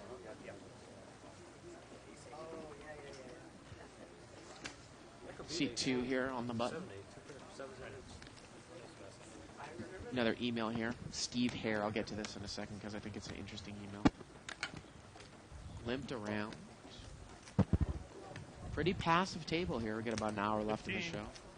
And a $15 raise by Jimmy in seat number 2. He's got 9-7 offsuit. He's in position on the button. Little pot builder. My God, if anyone could actually see what you just did in the booth. I crashed my bet. 6-way action here, a $90 pot. And look at this. Jimmy has flopped a straight. He raised a 7-9. Let's see if he's going to bet it here. But look at Patrick's hand. He's got a diamond draw and he's open-ended. Should I Should I say my favorite line? Well, Patrick's going to come out and bet. You knew it was coming. He's going to bet 75. Wow, and look at this. Matthew in seat 9 has also flopped a straight, but he's flopped the bottom end of it. He's in trouble because Unbelievable. Matthew has made some good money here already, but Jimmy has him covered. And Patrick's got a flush draw, and he's open-ended. And look at this. Matthew's going to move all in, and Jimmy has the nuts right now on the button. And he has him covered. Folks, this is going to be a huge pot. Yeah, he's got him covered. This is going to be over a $1,000 pot. Unbelievable. He's going to move for 500 here, and Matthew is screwed. What a flop. 2 flop straights. And Jimmy's going to call, and Patrick calls. And folks, this is going to be about a $1,200 pot. Unbelievable. One of these, and Jimmy is in great shape. There's no way that he can lose the hand, the big side. There's a huge side pot here. The turn's a diamond. Look at that. Patrick takes it down. And Patrick takes it down with the flush, the main flush. The river's an ace, but look at that. The side pot. We're going to pay off the main pot first. The main pot is going to go to Patrick, and that's going to be about $350 in the main pot. And then the side pot is going to be another $400 to $500, and that's going to go to Jimmy. Wow. Unbelievable. When you went all in, I was like, wait, you crazy going all in when King was raising? Oh, I got a feel for Matthew there. That's what I thought you were. You know what? If that's a 7 of diamond, oh, he had the 7. Good. You have straight flush. 188. I mean, yeah, you can't do anything with your Matthew. You flopped a straight. Are you kidding me? Right. You know, That's you don't unbelievable. put a pre-flop raiser on 7-9. Wow. I think you call with 4-7 a raise, hoping you catch something just like that. What an action flop. So email here from Steve here as the dealer tries to work things out here with the chips. He says, I've noticed when watching tournament poker on TV how so many players check their top pairs on the flop. I'm wondering if a lot of these players think that's a good trapping strategy, maybe confusing tournament strategy with ring game strategy. Well, there was a good article in Card Player again a couple issues ago about playing backwards, and the guy that wrote it, I don't know who wrote it, gave a couple of reasons why some people have a tendency to play backwards. One of the reasons why was they show a lot of backwards play on television. Okay. But people don't realize that, television hands are all edited, and they're picking those hands because they think it's the most interesting, like these guys are trapping. They don't show all the hands where the guy bets out with top pair and everybody folds. Right. Or when the guy actually bets his hand. And often a lot of television is like a 6-handed table, Yeah. final tables, right? Where Right. you play is a little different than at a 10-handed. Well, somebody else, I didn't see the Aussie Millions, but I think actually Joe was telling me that Phil Ivey actually played a great hand against Tony G, where Phil Ivey had flopped, I think, trips, filled up on the turn and bet the whole way. And Tony, who had an ace, was calling to chop, basically, Really? and bet the whole way, and it sent Tony on tilt. And Phil played the hand great by betting. Yeah. I raised 20 bucks. Oh, look at this. We got Chinese New Year festivities Oh, here at the boy. casino. There's a lot of people at the casino I tonight. think we're going to be hearing drums and going to have a Congo line going around the casino. Raise here by Matthew. Another ace-king. Sean's got pocket nines. He calls. Seat 4 is in there with ace 10 of diamonds. 4-way action, $80 pot. Here we go. So 3 of the aces here. Jack 10 8 and ace 10 St. John looks to have the best hand right now. But Sean's open-ended. I covered my bet. Okay. And Matthew's actually all in, I guess. No, actually, Matthew's not all in. And it gets checked around here. Turns a 5, and now St. John's got the nut flush draw with the pair. Let's see if he's going to come out and bet, and he does. Again, Sean's open-ended here. Sean's going to call. And Sean can get himself in a huge trouble here if a 7 or a queen comes. That's a diamond. And here we go to the river. And the river is an 8. And St. John is still good here. And this one just gets checked down here. There you go. Take it down. And again, I was talking about a hand that I saw online. Mm-hmm. Give you like you really, we talk about flopping quads sometimes. If you flop quads and you're in a no-limit game, because I saw this happen in the 5-10 game yesterday, and it's trips on the board. I'm not talking about a pair and a pair on board. I'm talking about, say you get 9-10, the flop goes 10-10-9. Guy bets out in early position. You've got 10-9, you're in position. If you raise the flop, you will make more money than just calling, because there's no way on earth. It's actually more deceptive to play your hand hard than it is to play slow, the way that people play their hands now. If you raise the flop with quads, you are going to get paid off by someone who's got a pocket pair, I guarantee you, as opposed to say, oh, now I'm going to call, now I'm going to call the turn, oh, now I'm going to raise the river. You know what I mean? It's just... I agree. I always like to play what I have. I play my hand. Slow playing has only done nothing but cause me a world of hurt. Yeah. We have another email here from Jody, Dan's girlfriend. Jody from Illinois. It's cold in Illinois, too. Yes. I think Very it's Dan's cold. girlfriend. Chicago, yeah. Dan's girlfriend, yeah. There's Dan. Looks like he's having a ice cream sundae back there, having a good time. Hi, Dan. Your girlfriend says hi. Boston cream pie. Wow. Maybe Jody's a boy. What? Jody's a boy's name, too. Yeah, but this is Dan's girlfriend, though. Did she say that? Yeah, well, from previous night, I know. Oh, okay. Oh, man.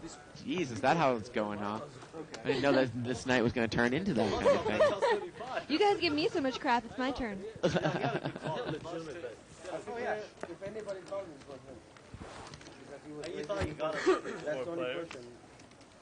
And I was going to make it expensive for him, but I didn't want to call. Limped around I here. was happy with the 7-4-4 here. flop I wanted. Jerry's got king 7. He's going to I don't check. think you got paid off any money with that flop. There's no flush. No, I was happy with the putt. Yeah. Timberwolves play at the Target Center. There you go. Thank you to Damon Edwards, who says the Timberwolves play at the Target Center. I knew that. I did, but I forgot. Jerry checked the flop, and now he's going to come out and bet here with king 7. Damn, why didn't I not play my... And he is probably going to take it down.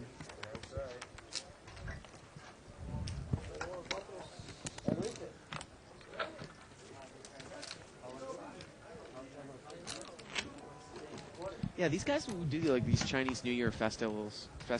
So we take a look at another chip count here. Always great costumes and, you know, very, very elaborate. So Sinjin is killing the table here, crushing with 1250. He came into the game for 200, didn't he? Yeah. Unbelievable. I mean, he's up $1,000. Wow. Jimmy's up to 900. Oh, there you go. Look at that stuff.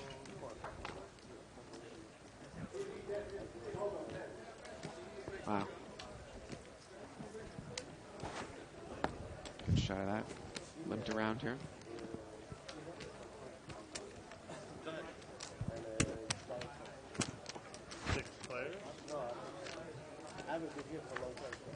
Here we go.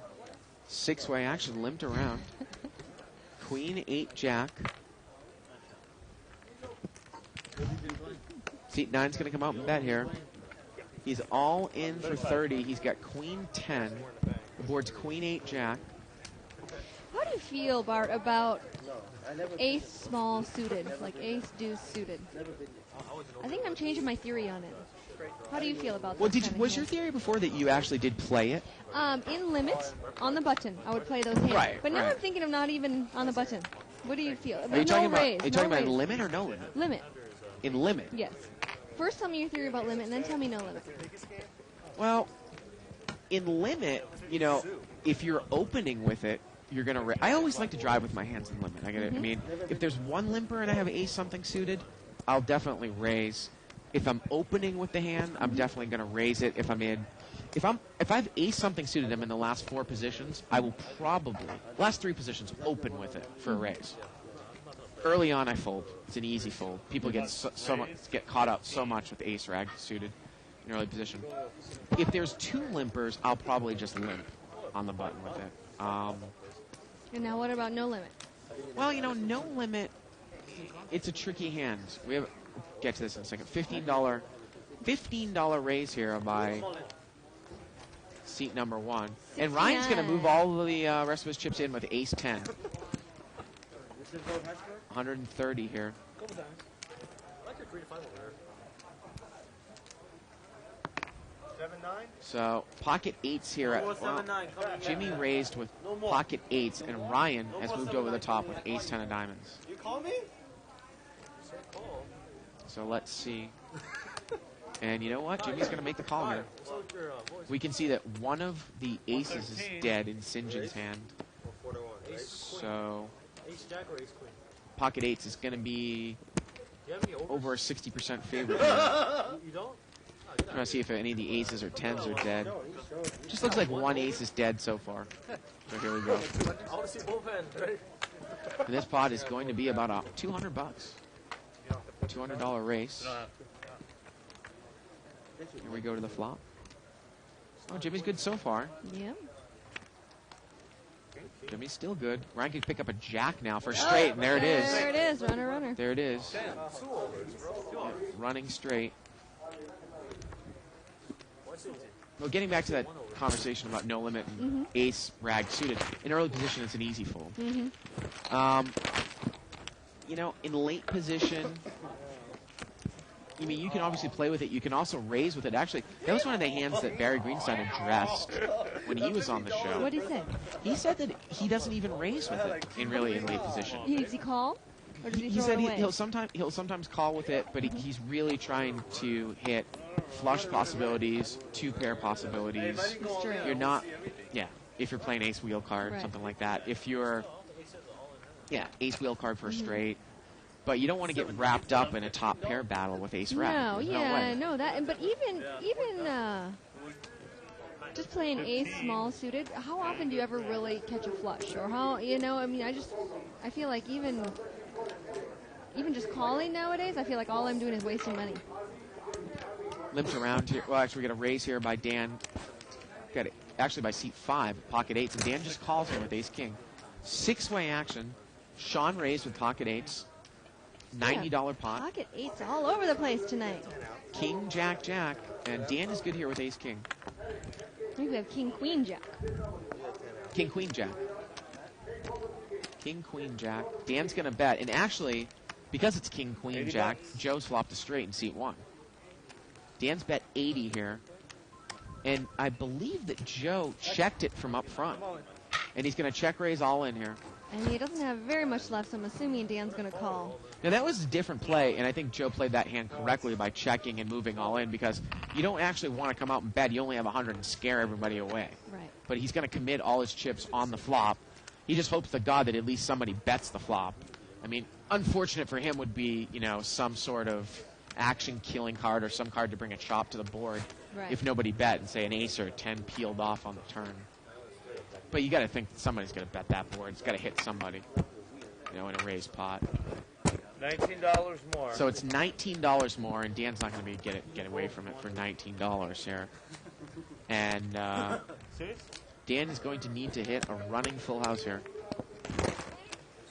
Joe even has club in his hand. Not be a penny. Turns a 3. That's it. Joe's going to take this one down. He's going to double through with ace 10. Straight. 9-10? Ace 10.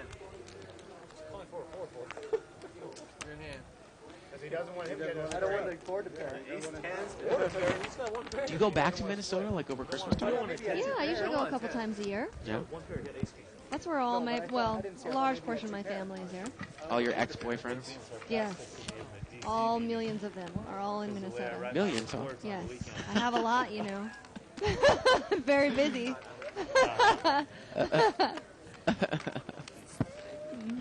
Those guys from Minnesota, you got to watch out. Cagey bunch. You know, actually, and I tell everybody this, I think the best looking people are from Minnesota. I really do. Well, a lot of those states up there have a lot of Scandinavian influences, Yeah, and it's right? just natural, Yeah, I tried real not looking, to. good looking people. I mean, here, yeah, it's LA. You've got a lot of beautiful people.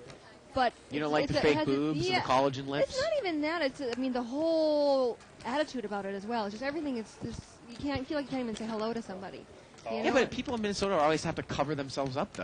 'Cause it's so damn cold Yeah, out. but you go inside, you know, you still have clubs. You you peel still off have your clothes clubs. inside. Sure. Limped around. Sure. King 6-4 here. Two people have got flush draws, Jerry and Joe. And Jerry is an open-ended straight draw as well. Jerry's got a huge hand. He's going to bet 7-5 of hearts. 45. He's going to bet 45 here. Now, Joe's got a pure flush draw. Does he want to play this out of position against Jerry, who hasn't really done a lot of betting unless he's got a super, super big hand? I think this is actually a pretty easy fold for Joe here. Oh, and Joe is going to actually check raise. No, he called. He just called. No, he's going to raise. He Oh, made he it did? 100, yeah. Well, I guess that's one other way of playing it. Yeah. There we go. Here comes the Chinese New Year. Yeah. Wow, dude.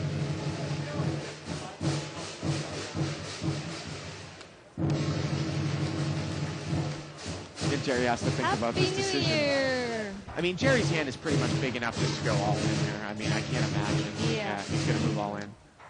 And now, if you're Joe, you're pretty much pot committed yourself where he can make a call with a flush draw. And he better hope that he catches. Although, actually, if nothing comes, he wins as well. Yeah. Yeah, but Jerry's hand's probably going to be a slight favorite because of the straight possibility here. Well, I don't know. We'd have to poker stove this thing out here. Now, the pot right now is about 200. This is very fitting. I like this music as we're watching poker players. It's about a $270 pot. How much is the raise more? If anybody can hear me on the floor. I think Donna turned her mic off. It's a $270 pot, and I think Joe probably has to call about. It's about 130. It's a $400 pot. Joe has to call about 130. So he's getting about 3.5 to 1. Now you would say with a pure flush draw, Nicole, that's an easy call. But Joe's got to put Jerry on a range of hands here. With a set.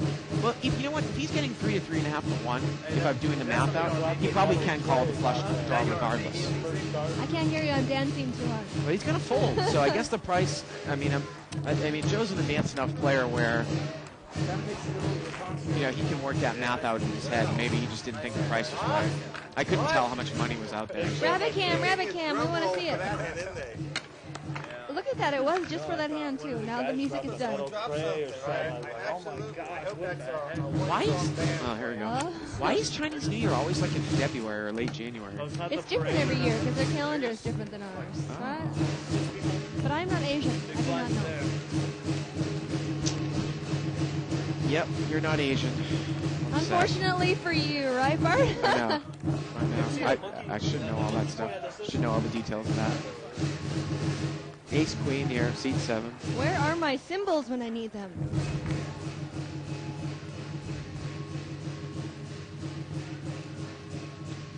And I'm sure Dan is probably going to raise here.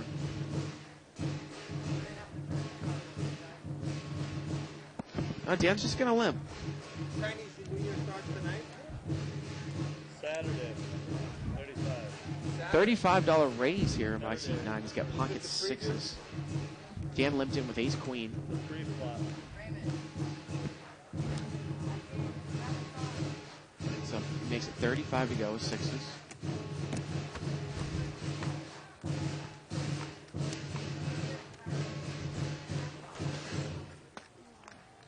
And I believe that Dan is called.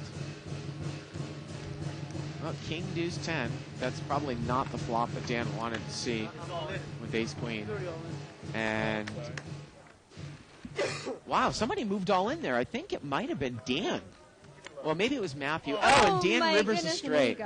Couldn't tell who moved all in there, but Dan rivered the straight. Well, Dan had overcards and a straight draw. It's not that big, so Matthew must have went in for a small amount. He also had backdoor clubs.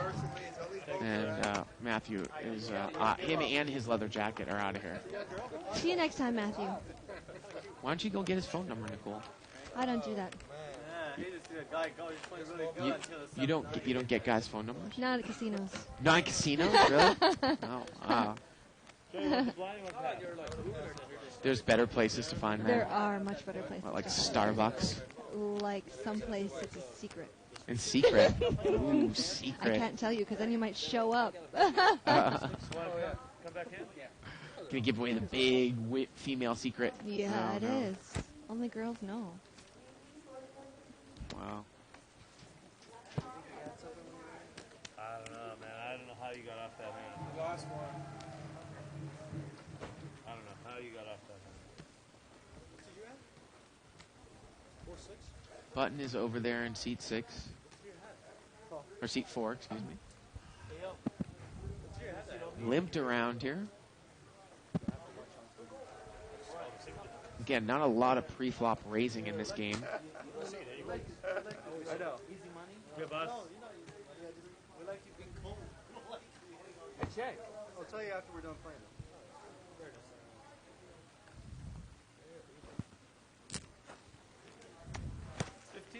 $15 raise here New.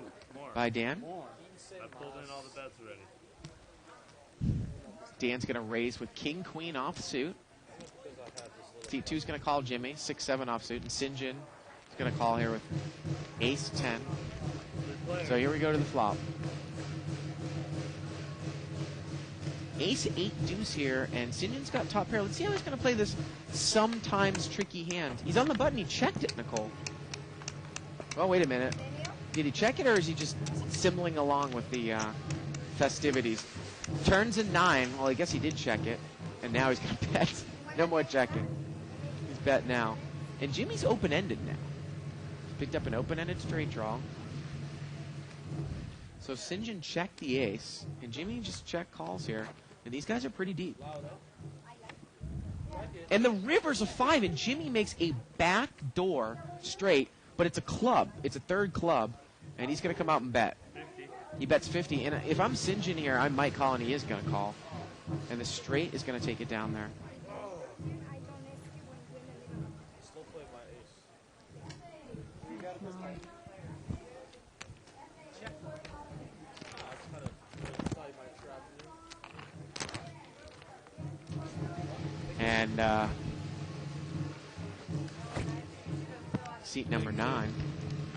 We got a new player coming into the hand. I just had the blind, right? You're going to be the small blind.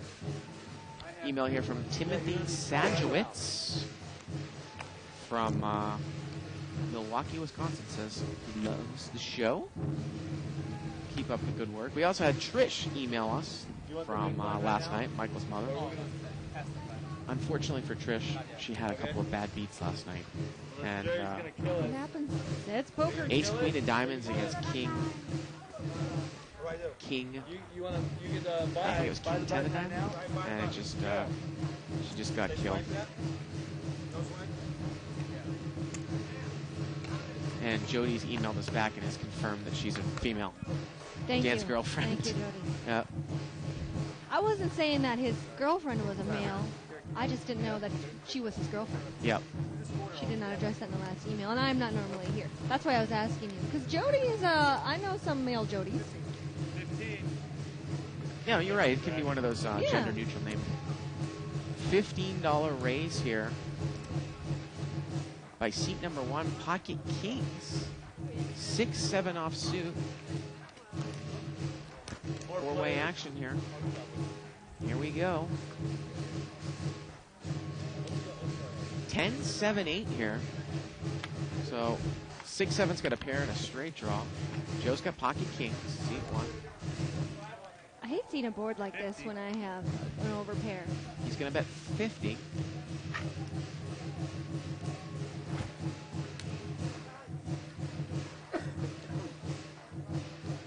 this like the only beat they know? Jerry is going to fold. Again, it's tough luck for Trish. You know, talking about playing styles, Trish, again, this is Corporation Mike's mother. Well-disciplined, patient, tight. Pretty much the polar opposite of her son in terms of poker playing style. But moves over here to seat number 6. Not to mention she's a very great lady. Very nice girl. Very nice I've lady. talked to her only a few times, and I really like her. Hope the building doesn't catch on fire. It just shows you how unbelievably focused we all are right now. Button moves over here to seat 6. To take Sinja's money. And they are still beating the drum. Very crazy, man.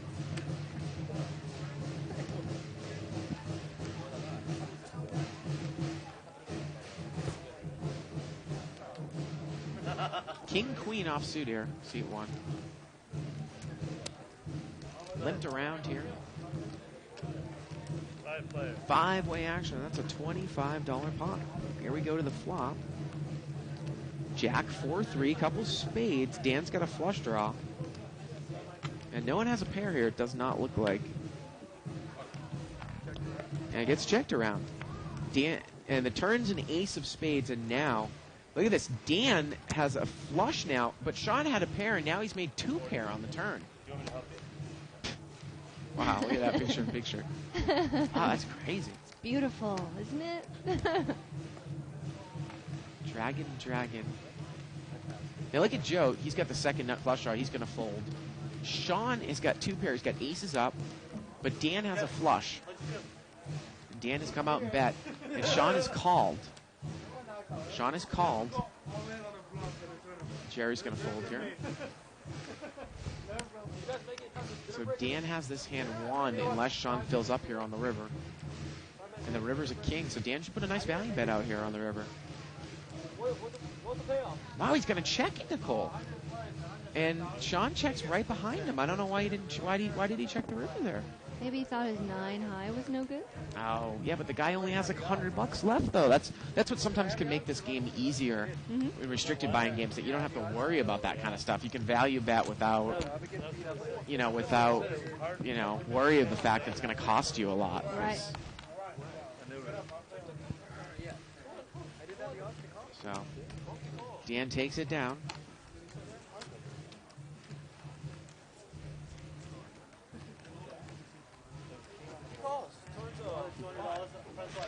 Crackhead on 2+2 says, "Come on, Bart. If you're going to chase Asian women, you got to at least know some of their culture. Chinese New Year is based on the lunar calendar." There you go. Well, thank you, Crackhead. Okay, big blinds here. You know what I mean? Yeah, screwed up. No, I'm trying to screw up. Thank you, Crackhead. And actually, people say that Queen Jack was a pretty hefty favorite over 7-5 of hearts that hand. About 65-35.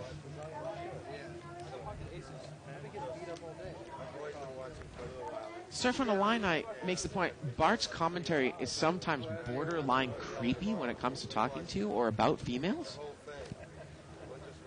Is it Don't look at me. I'm asking you, you're a female. I would think that you would know better than he would. Some guy from Illinois, anyways. Sorry, Jody.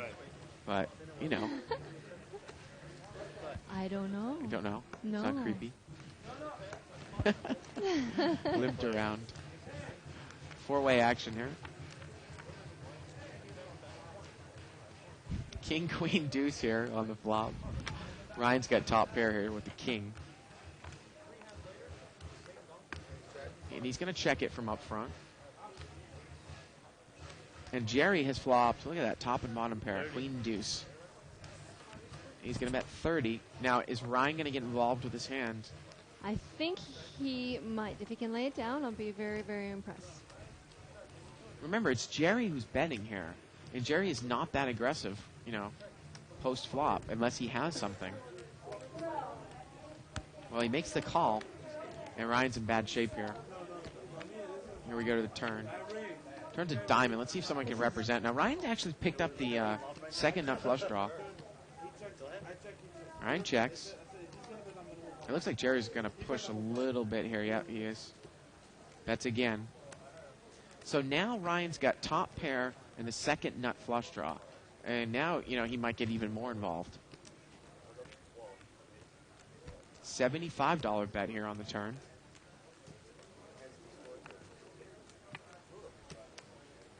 And this diamond might pull Ryan in, and it looks like it's gonna. Now, again, the thing is, with the stack sizes of this, you know, in this manner, in this relation, there's no way, I don't think, if you're Ryan, you think that you can get the guy off the hand with a check raise. I just don't think Jerry has enough. Ryan doesn't have enough. I mean, it's difficult sometimes, you know. It's a $75 bet. The pot is about 165, so it's 75 for a pot that's 165. Now, I have to think of implied odds, too. You know, if a diamond comes out, are you even going to get paid off on the river? And even further, could don't even Jerry know- possibly have the nuts anyways? Yeah, you don't even have Ace of the diamonds. nut hand. And Nice wow, fold, Ryan's nice gonna lay it fold. down. I like that. So I think that's playing the player. You know, Jerry fired twice.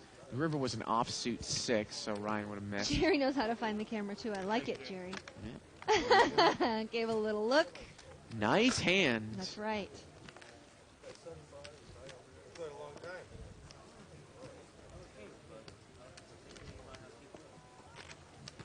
And the button moves over here to C8. Small, big. It's on like 6 more times. Joe's over there in seat number 1 in the small blind. It's on 6 more times.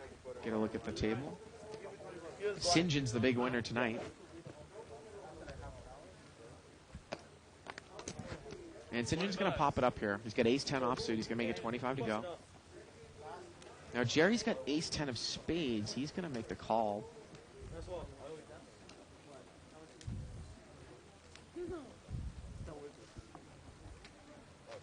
And Ryan's going to call. He's got Jack-10, so 3 of the 10s here. The 10s are gone. And Jason's in there, or excuse me, Jimmy's in there with 9-5 of spades. Give us the last 10, just to... Well, Jimmy might be playing against Mix St. it John up. because Jimmy's really deep and so is St. John, so he calls with 9-5 of spades. The flop comes ace-6-5. St. John's going to bet. Jerry and St. John both have the same hand. 60.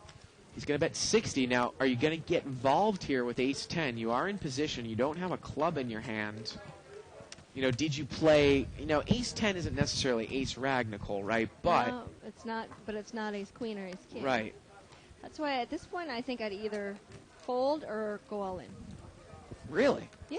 And he Well, you're folded. risking an awful lot there. If you put him not on an ace, like you said, some players know St. John's play, they know his style. If you know him and you put him not on an ace, right there I'd be going all in. That ace 10? But calling is not something I'd want to do. Well, not I don't with know. ace 10. I don't necessarily know if I agree with you 100% there. I mean, I used to feel that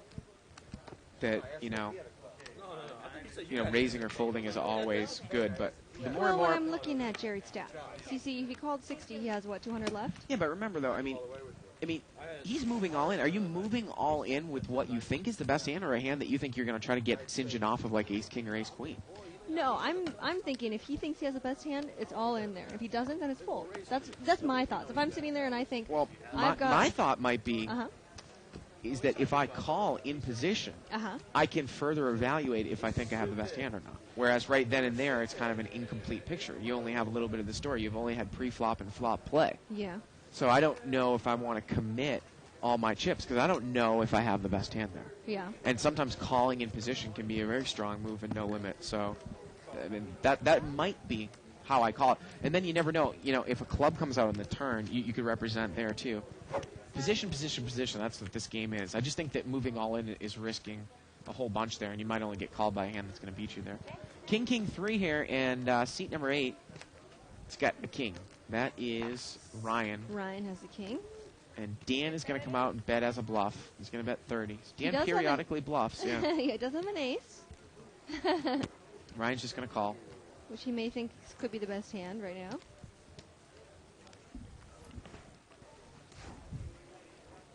Gentlemen, I'm leaving this hand to you guys to work through. So Ryan has slow played the flop trips as we go to the turn. Open Turns a ended 4. draw, flush draw. I think Dan will probably check here. Dan checks. Once somebody calls you when the board is paired, usually you figure they got, like I said before, usually you figure that's what they have. But I had open ended straight draw. Did I have the odds, Tom? Ryan's bet 75 here. I put you all in, right? Pretty much It's another 150. as much as you 150. Yeah. Like, did the odds? And he's going to take it down there. He's had kind of a slow night. That flush draw? No. Medium. I had 7-5. I had 7-5. There you go. If I had the ace, I would have called you. I had 4-5. Look at this. Look at this little thing here on 2+2 by Russ McGinley. In response to Bart's commentary, sometimes borderline creepy when it comes to talking to or about females, he says breaking news : and then he has a picture of the sky is blue. Yeah. That's some weird If I had card. the ace, I would have called you. Because then I would have had a whole. Apparently they all know you very well, huh? Good hand. Ace king here in pocket tens. No, I believe you. Seat 7's going to raise it up. It's going to make it 20 to go.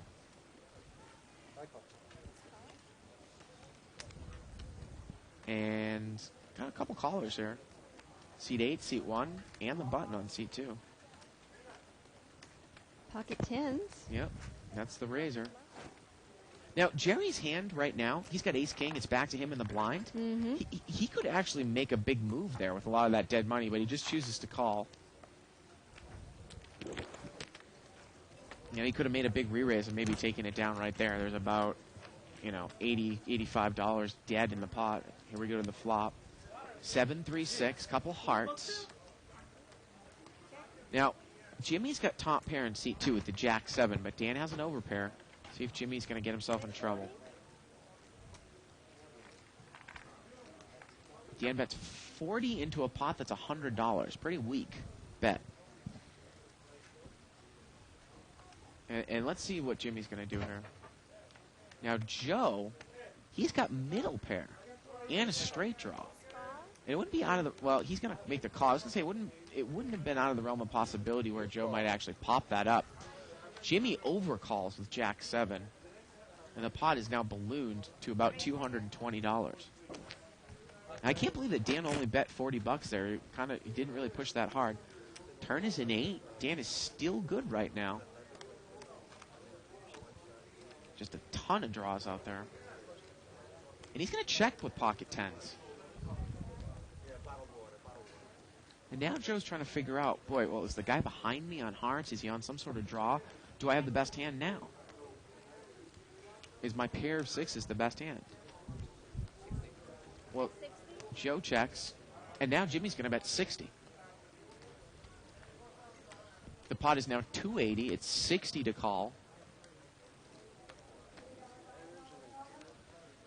And Dan has put himself in a tough spot here, kind of playing the hand a little bit meekly. Looks like he's going to make the call. Pot's now 340. Joe, again, he's got a pair, and he has a straight draw to the 5. But his straight really is not a valuable straight, because anyone with a 9 would have a higher straight, and Joe folds. And here we go to the river. And the river is an ace. And this one might just go check, check. Unless Jimmy thinks that he needs to bet Dan off of the hand here. I mean, the way that Dan played this hand, you wonder what he had. Jimmy's going to check. Well, he's going to bet. 120, I think I heard him say. He's going to bet 120. And you got to think that he's betting here because he thinks he's betting as a bluff.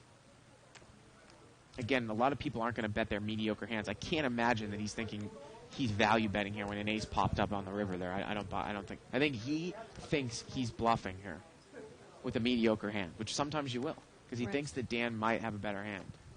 And he's actually right. Because the way that Dan's played this, again, you think he's got nines or tens maybe, or maybe something like, I thought maybe ace-7 or ace-8, but I don't think you'd play the river like that if when the river came with an ace, but I probably would have thought ace-7, ace-8 until the river came when I think maybe 9s or 10s. He's going to call. But Dan's going to make the call. So the pot was $500. Dan makes the call, and the pot's now $620. And Dan's going to win a big one here. And let's see if Jimmy thinks that his hand is no good. And I don't think, he doesn't think his hand's good. You can see him shaking his head. So he obviously thought that he needed to bluff there to win it. And he bet, the thing is, though, Nicole, is that if he thought that he didn't have the best hand, obviously he didn't. He's shaking his head. The pot's 380.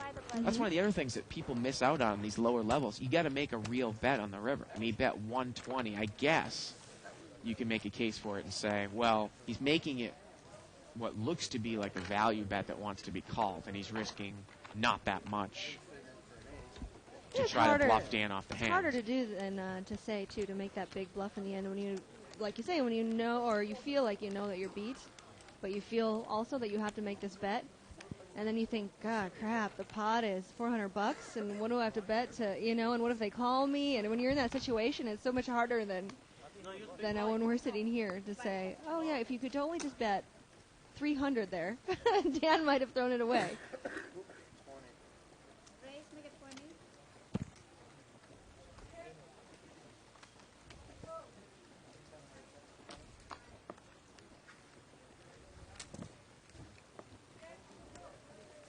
right, you and I again. Here's your chance. Here's Well, your moment of truth. got a raise here. Ace Jack against Jack 10 of spades. St. John's the pre-flop raiser. 9-3 deuce with a couple clubs. I check again. And actually, you know what? I think Dan was the pre-flop raiser. St. John's picked up the nut flush draw. He's got Ace Jack with clubs. Dan's got Jack 10 of spades. Board is 3 deuce, 9 deuce with 3 clubs. Checked all the way to the river, and Dan gets spikes her. a pair. I was going to say, how about Dan make a little value bet here on the river? He almost did. Go ahead. Well, St. John's checked, This one, nut flush. and Dan is going to make a little value bet here. The problem here for St. John is that he can't beat Ace King, Ace Queen. And St. John's he's gonna call him down with Ace Jack. So there you go. Right there.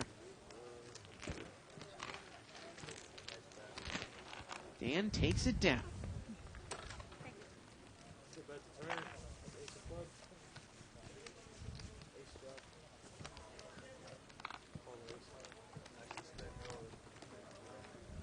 There you go. What keys are you? Got about a little under half an hour left on the show. Asian areolas. There's a term. Wow. Button is over here in seat 4.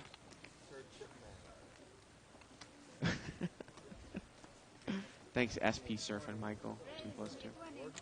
$20 raise here by Dan. He's got King 10 of hearts. Ace Queen over there in seat 1. Ace Jack in seat 2. Seat 9's got a suited connector. 9-10 of spades.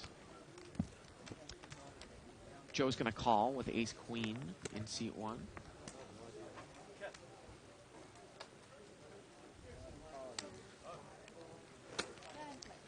Wow, and look at how Got a many big people are in pot. here. 7-way action, $140 pot. Dan's the pre-flop raiser. 6-4 deuce. Jerry's open-ended. Sean's hit a pair. He's got top pair. Wow. Dan's going to make a continuation bet. Well, see, I mean, Nicole, he's going to bet 30 here into a $140 pot. Right. As Dave Tuckman would say, strap some balls on.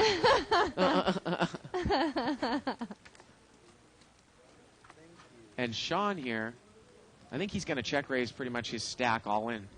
Thinks that Dan is weak and thinks he might have the best hand, and he does. Jerry has an open-ended here. Interesting little hand. Yeah.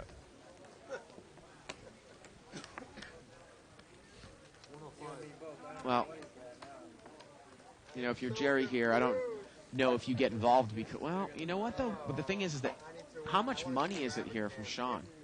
Because the pot odds might lay the correct odds to chase a straight draw. Well, he's going to fold. I mean, the pot was about $230. It was about $100 to call. But he didn't know what Dan was going to do behind him. Right. And Dan had him covered, so he would have had to have dealt with Dan on the side. Who knows? I mean, if you're really advanced and you think that Dan's super weak, Who's chasing over there? Two overcards? well, Dan's going to make the call here with overcards. It is another I bet someone's 75, and he makes the call. Back to our hard possibilities. This pot is about $370. Turns a queen. Dan needs to catch a king or a 10. Nope. Nope. And Sean is Give going him to another card. escape with a pair of sixes. There you go. 5-7 did not get there. Jerry is happy Yeah. to see.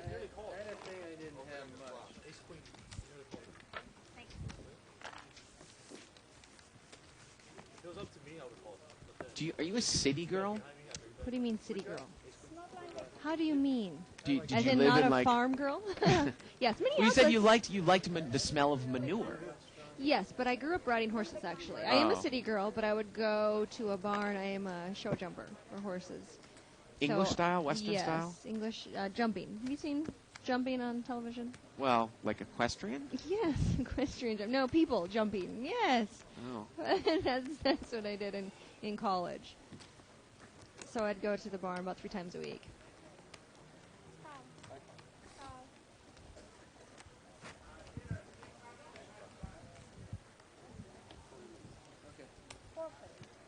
Were you riding when that accident happened to Superman, like back in like the mid '90s?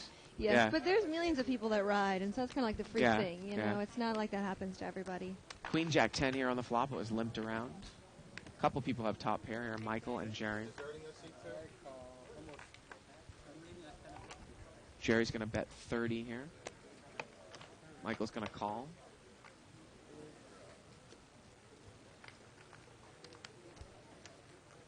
Queen 8. Well, he's got a straight draw.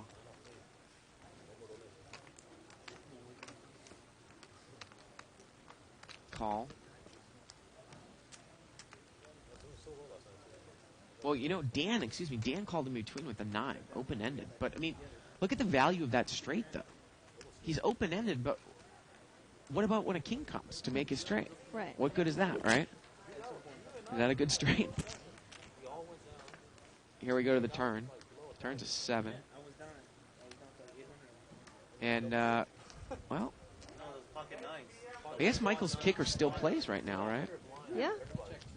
Michael still has the best hand. He probably doesn't know if it. a card comes below... And maybe he does know it. He said, that's enough of this. I'm going all in. Well, he's going to move all in for 150. It got checked to him, and he says, I have the best hand. I'm going to protect it. I move all screw in. you guys. You can't have your draws anymore. I'm sure he's probably going to take it down here. It's just, this is kind of one of the interesting things about Dan's hand. And again, I think Dan is relatively new to No Limit Hold'em, or Hold'em possibly in general. That these are the types of, yeah, you're open-ended, but when your top end comes, it brings a 4-card straight to the board where anybody else with a higher card has a straight. Right. So there's no value to it because not only wouldn't you get paid off, but you don't even know if your hand's good. Why you chase a draw when you don't even know that your hand's good? And we talk about, well, Dan's thinking about making a call here. I mean, I just think he's just hollowing it up. Okay. What I was going to say was, I mean, oftentimes we see people get in trouble when they chase straight draws with 2 flushes out there. And then they hit their straight, but it's the 3rd flush card. And, you know, instead of... One of 2 things happens. Either they lose because somebody has a flush, or so many other people are scared of the flush that they're not going to get paid. You know? I was actually got irritated because I was playing 10-20, no limit, over the weekend at the other casino. The other casino? And... the one that shall not be named? I flopped a wheel. I had 4 or 5 of hearts. I was about $2,000 deep. And guy had raised, and the flop was ace, deuce, 3. Okay. He bet 200. I raised him to 500. He called. So he had to have something at that point. Right. Now, the turn was a 3rd spade. He checked, I bet, and he folded. So, I mean, that's... to give you an example of action killers and why you want to actually raise with your made hands, not necessarily because you think your hand is vulnerable, but because you're trying to extract the most value out of the hand. Now, if I had slow played the hand and just called the flop, and I try to bet the turn when the spade comes, he might not even call. You know, you never know. Pocket kings here for Ryan, and he is going to re-raise. He's going to make it 100 more.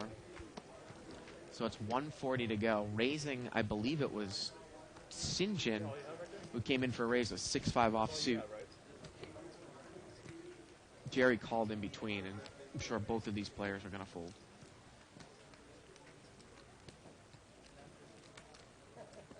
Is Jesse Ventura still the governor of Minnesota? No, he's not any longer. Did you vote for him? I did. Back in, what was that, 98? Yeah, remember that? Yeah, you know what? I liked him actually as governor. I thought he was great. He wasn't so politician-y. Actually told you what he was going to do. All right, St. John's probably not going to call this, but he wants to make it look like he had something that he raised initially. Email here from Phonebone. Is it Nicole Asian? Well, no, she's not. Not quite. Not quite, no. Yeah, I don't know if maybe in a minute or so we can flip back here, and you can all see the lovely Nicole again as we see Ryan. There we go. There she is.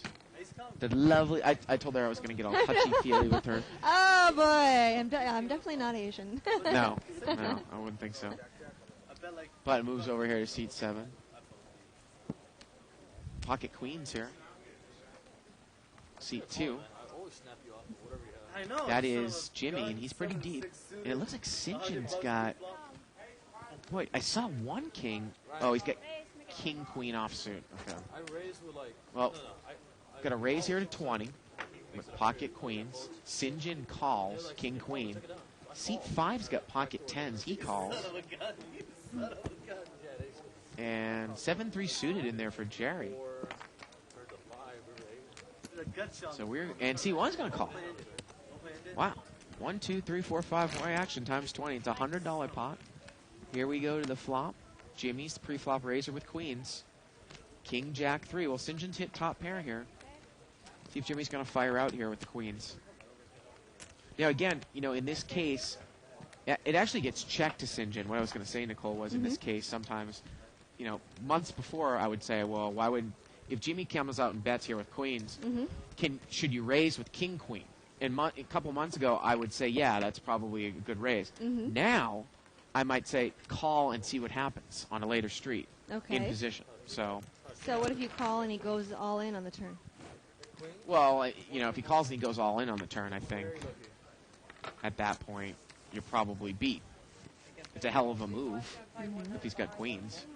If he does that, but you're not going to come across people that are going to do that. I mean, I haven't seen anyone that's a call. I would. I mean, if I bet and somebody just calls me, doesn't raise me on the flop, well, I'm going all in on the turn. With queens? Yeah. With one overcard? Think if you had 9. But look how deep these guys are. I mean, you're going to move all in.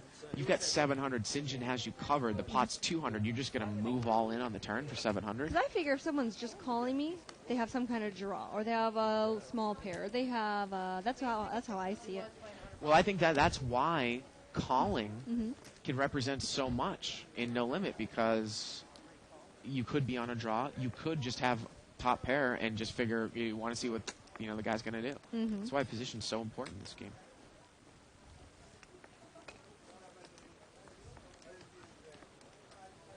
Ace, king again. King, queen. Yep. This time I don't think there was any raises, though.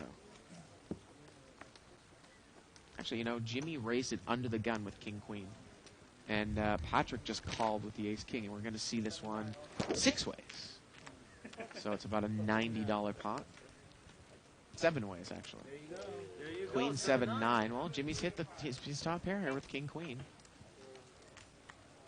Are you serious? You really got a 7-9? And he's going to come out and bet. He's going to bet 50.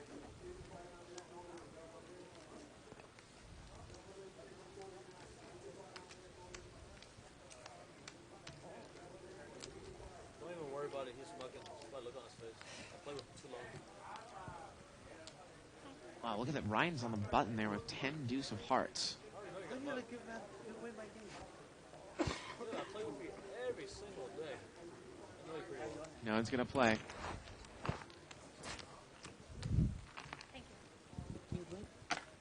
And Jimmy's going to take it down there with that tough hand to play from under the gun, king, queen, flop top pair. Now, if he flopped the king, Nicole, he would have been in big trouble, because Patrick, who's relatively deep to his left, had ace king. Right.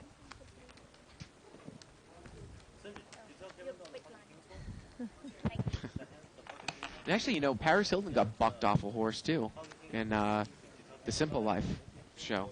Well, when you're first learning, everybody falls off all the time. And most people do not get paralyzed from it.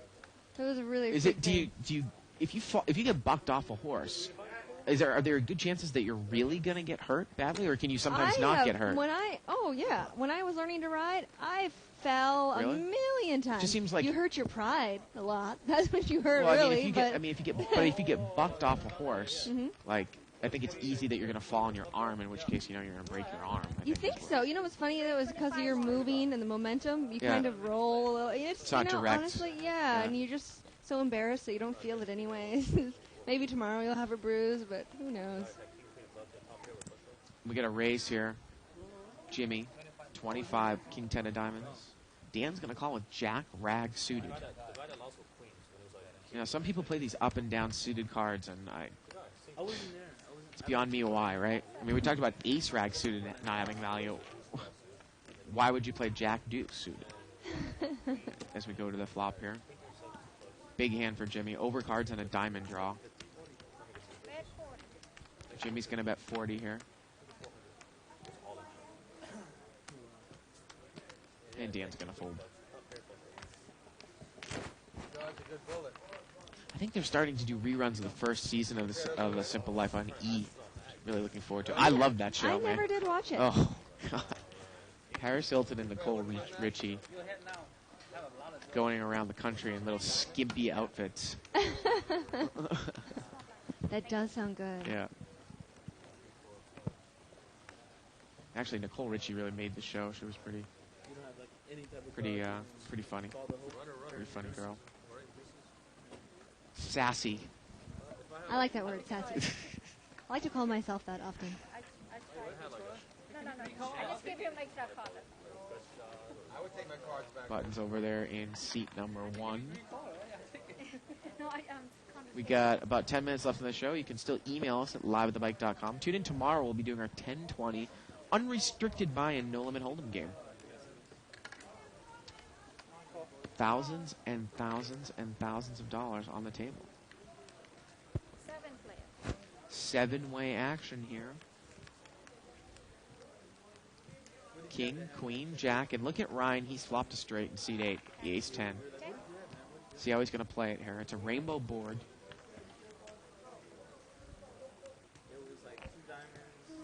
This is a clear-cut case where I would bet this board, Nicole, because of the action killer possibility of the next card.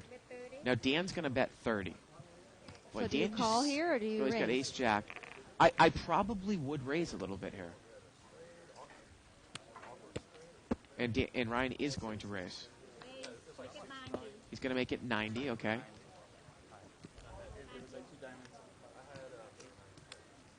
I mean, you never know. Dan actually might call, thinking, he's got a pair and a straight draw. Right. Who knows? Now look at Michael. He's even thinking about calling here with King 8 offsuit. I mean, he got involved before with Queen 8, and I talked about it earlier, Nicole, about how bad habits reward. Win bad habits, get rewarded. Get rewarded. People play like that further along, and he kind of made a questionable couple calls and shoved his chips in with Queen 8. Is he going to get involved with this hand because he won that hand?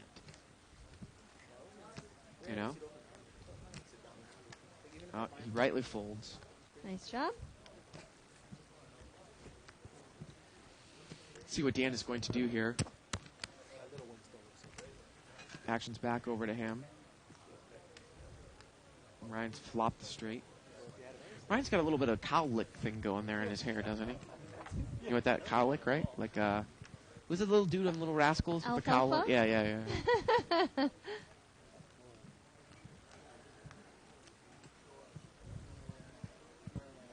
And look at this. Dan's going to call. See, there you go. So Dan calls the raise. Ryan's played it fast, and I love the way that he played it. And here we go to the turn. Turn is an 8. Ryan should continue to bet here. Now the funny thing is, if Michael had been in this hand still, he probably would have gone all in. He would have been killed.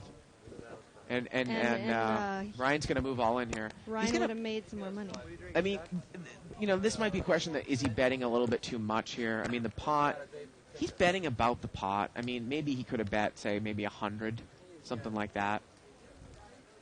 I mean, he has the nuts here. But you're right, King 8 would have been screwed. Yes. King 8 would have paid him off here.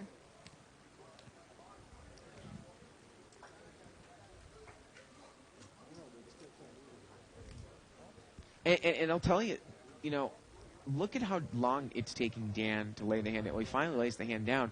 But, people always think that slow playing is deceiving. Well, fast playing is deceiving. Mm-hmm. Look, I mean, Dan called the flop, and he almost called the river. He was thinking about it. Not putting somebody on ace 10 because he wouldn't have thought that he would have shown any strength on the flop if he had ace 10. Right. So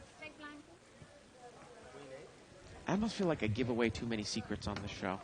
Oh, really? Yeah. What should we do about that? You could sit here and not talk?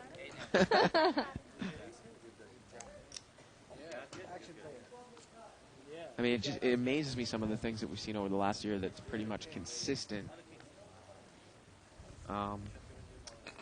with the way that some people play this game. Mm-hmm. Live straddle here by seat 5. Got time for a couple more hands.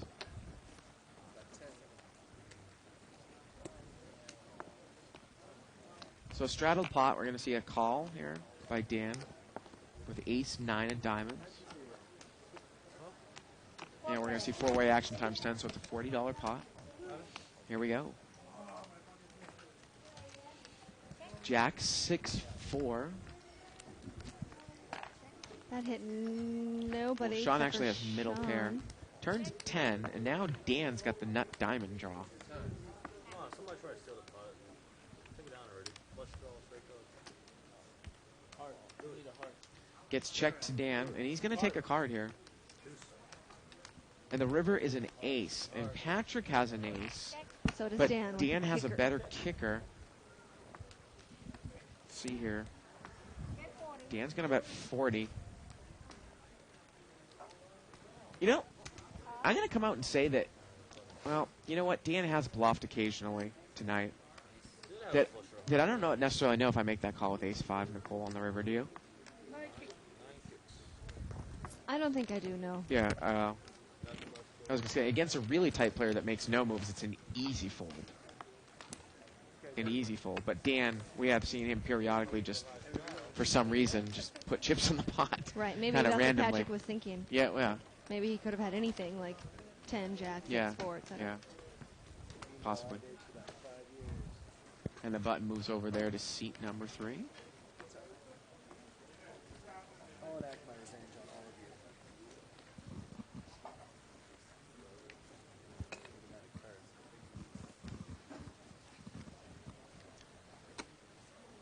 Again, I think we're going to do 2 more hands here. 9, 10 of clubs. Limp, limp. Wow, look at this. 3 people have got clubs in their hands, Nicole. Ace, deuce, 3, 8 of clubs, 10, 9 of clubs. 7 players. All the clubs are gone. $35 pot as we go to the flop.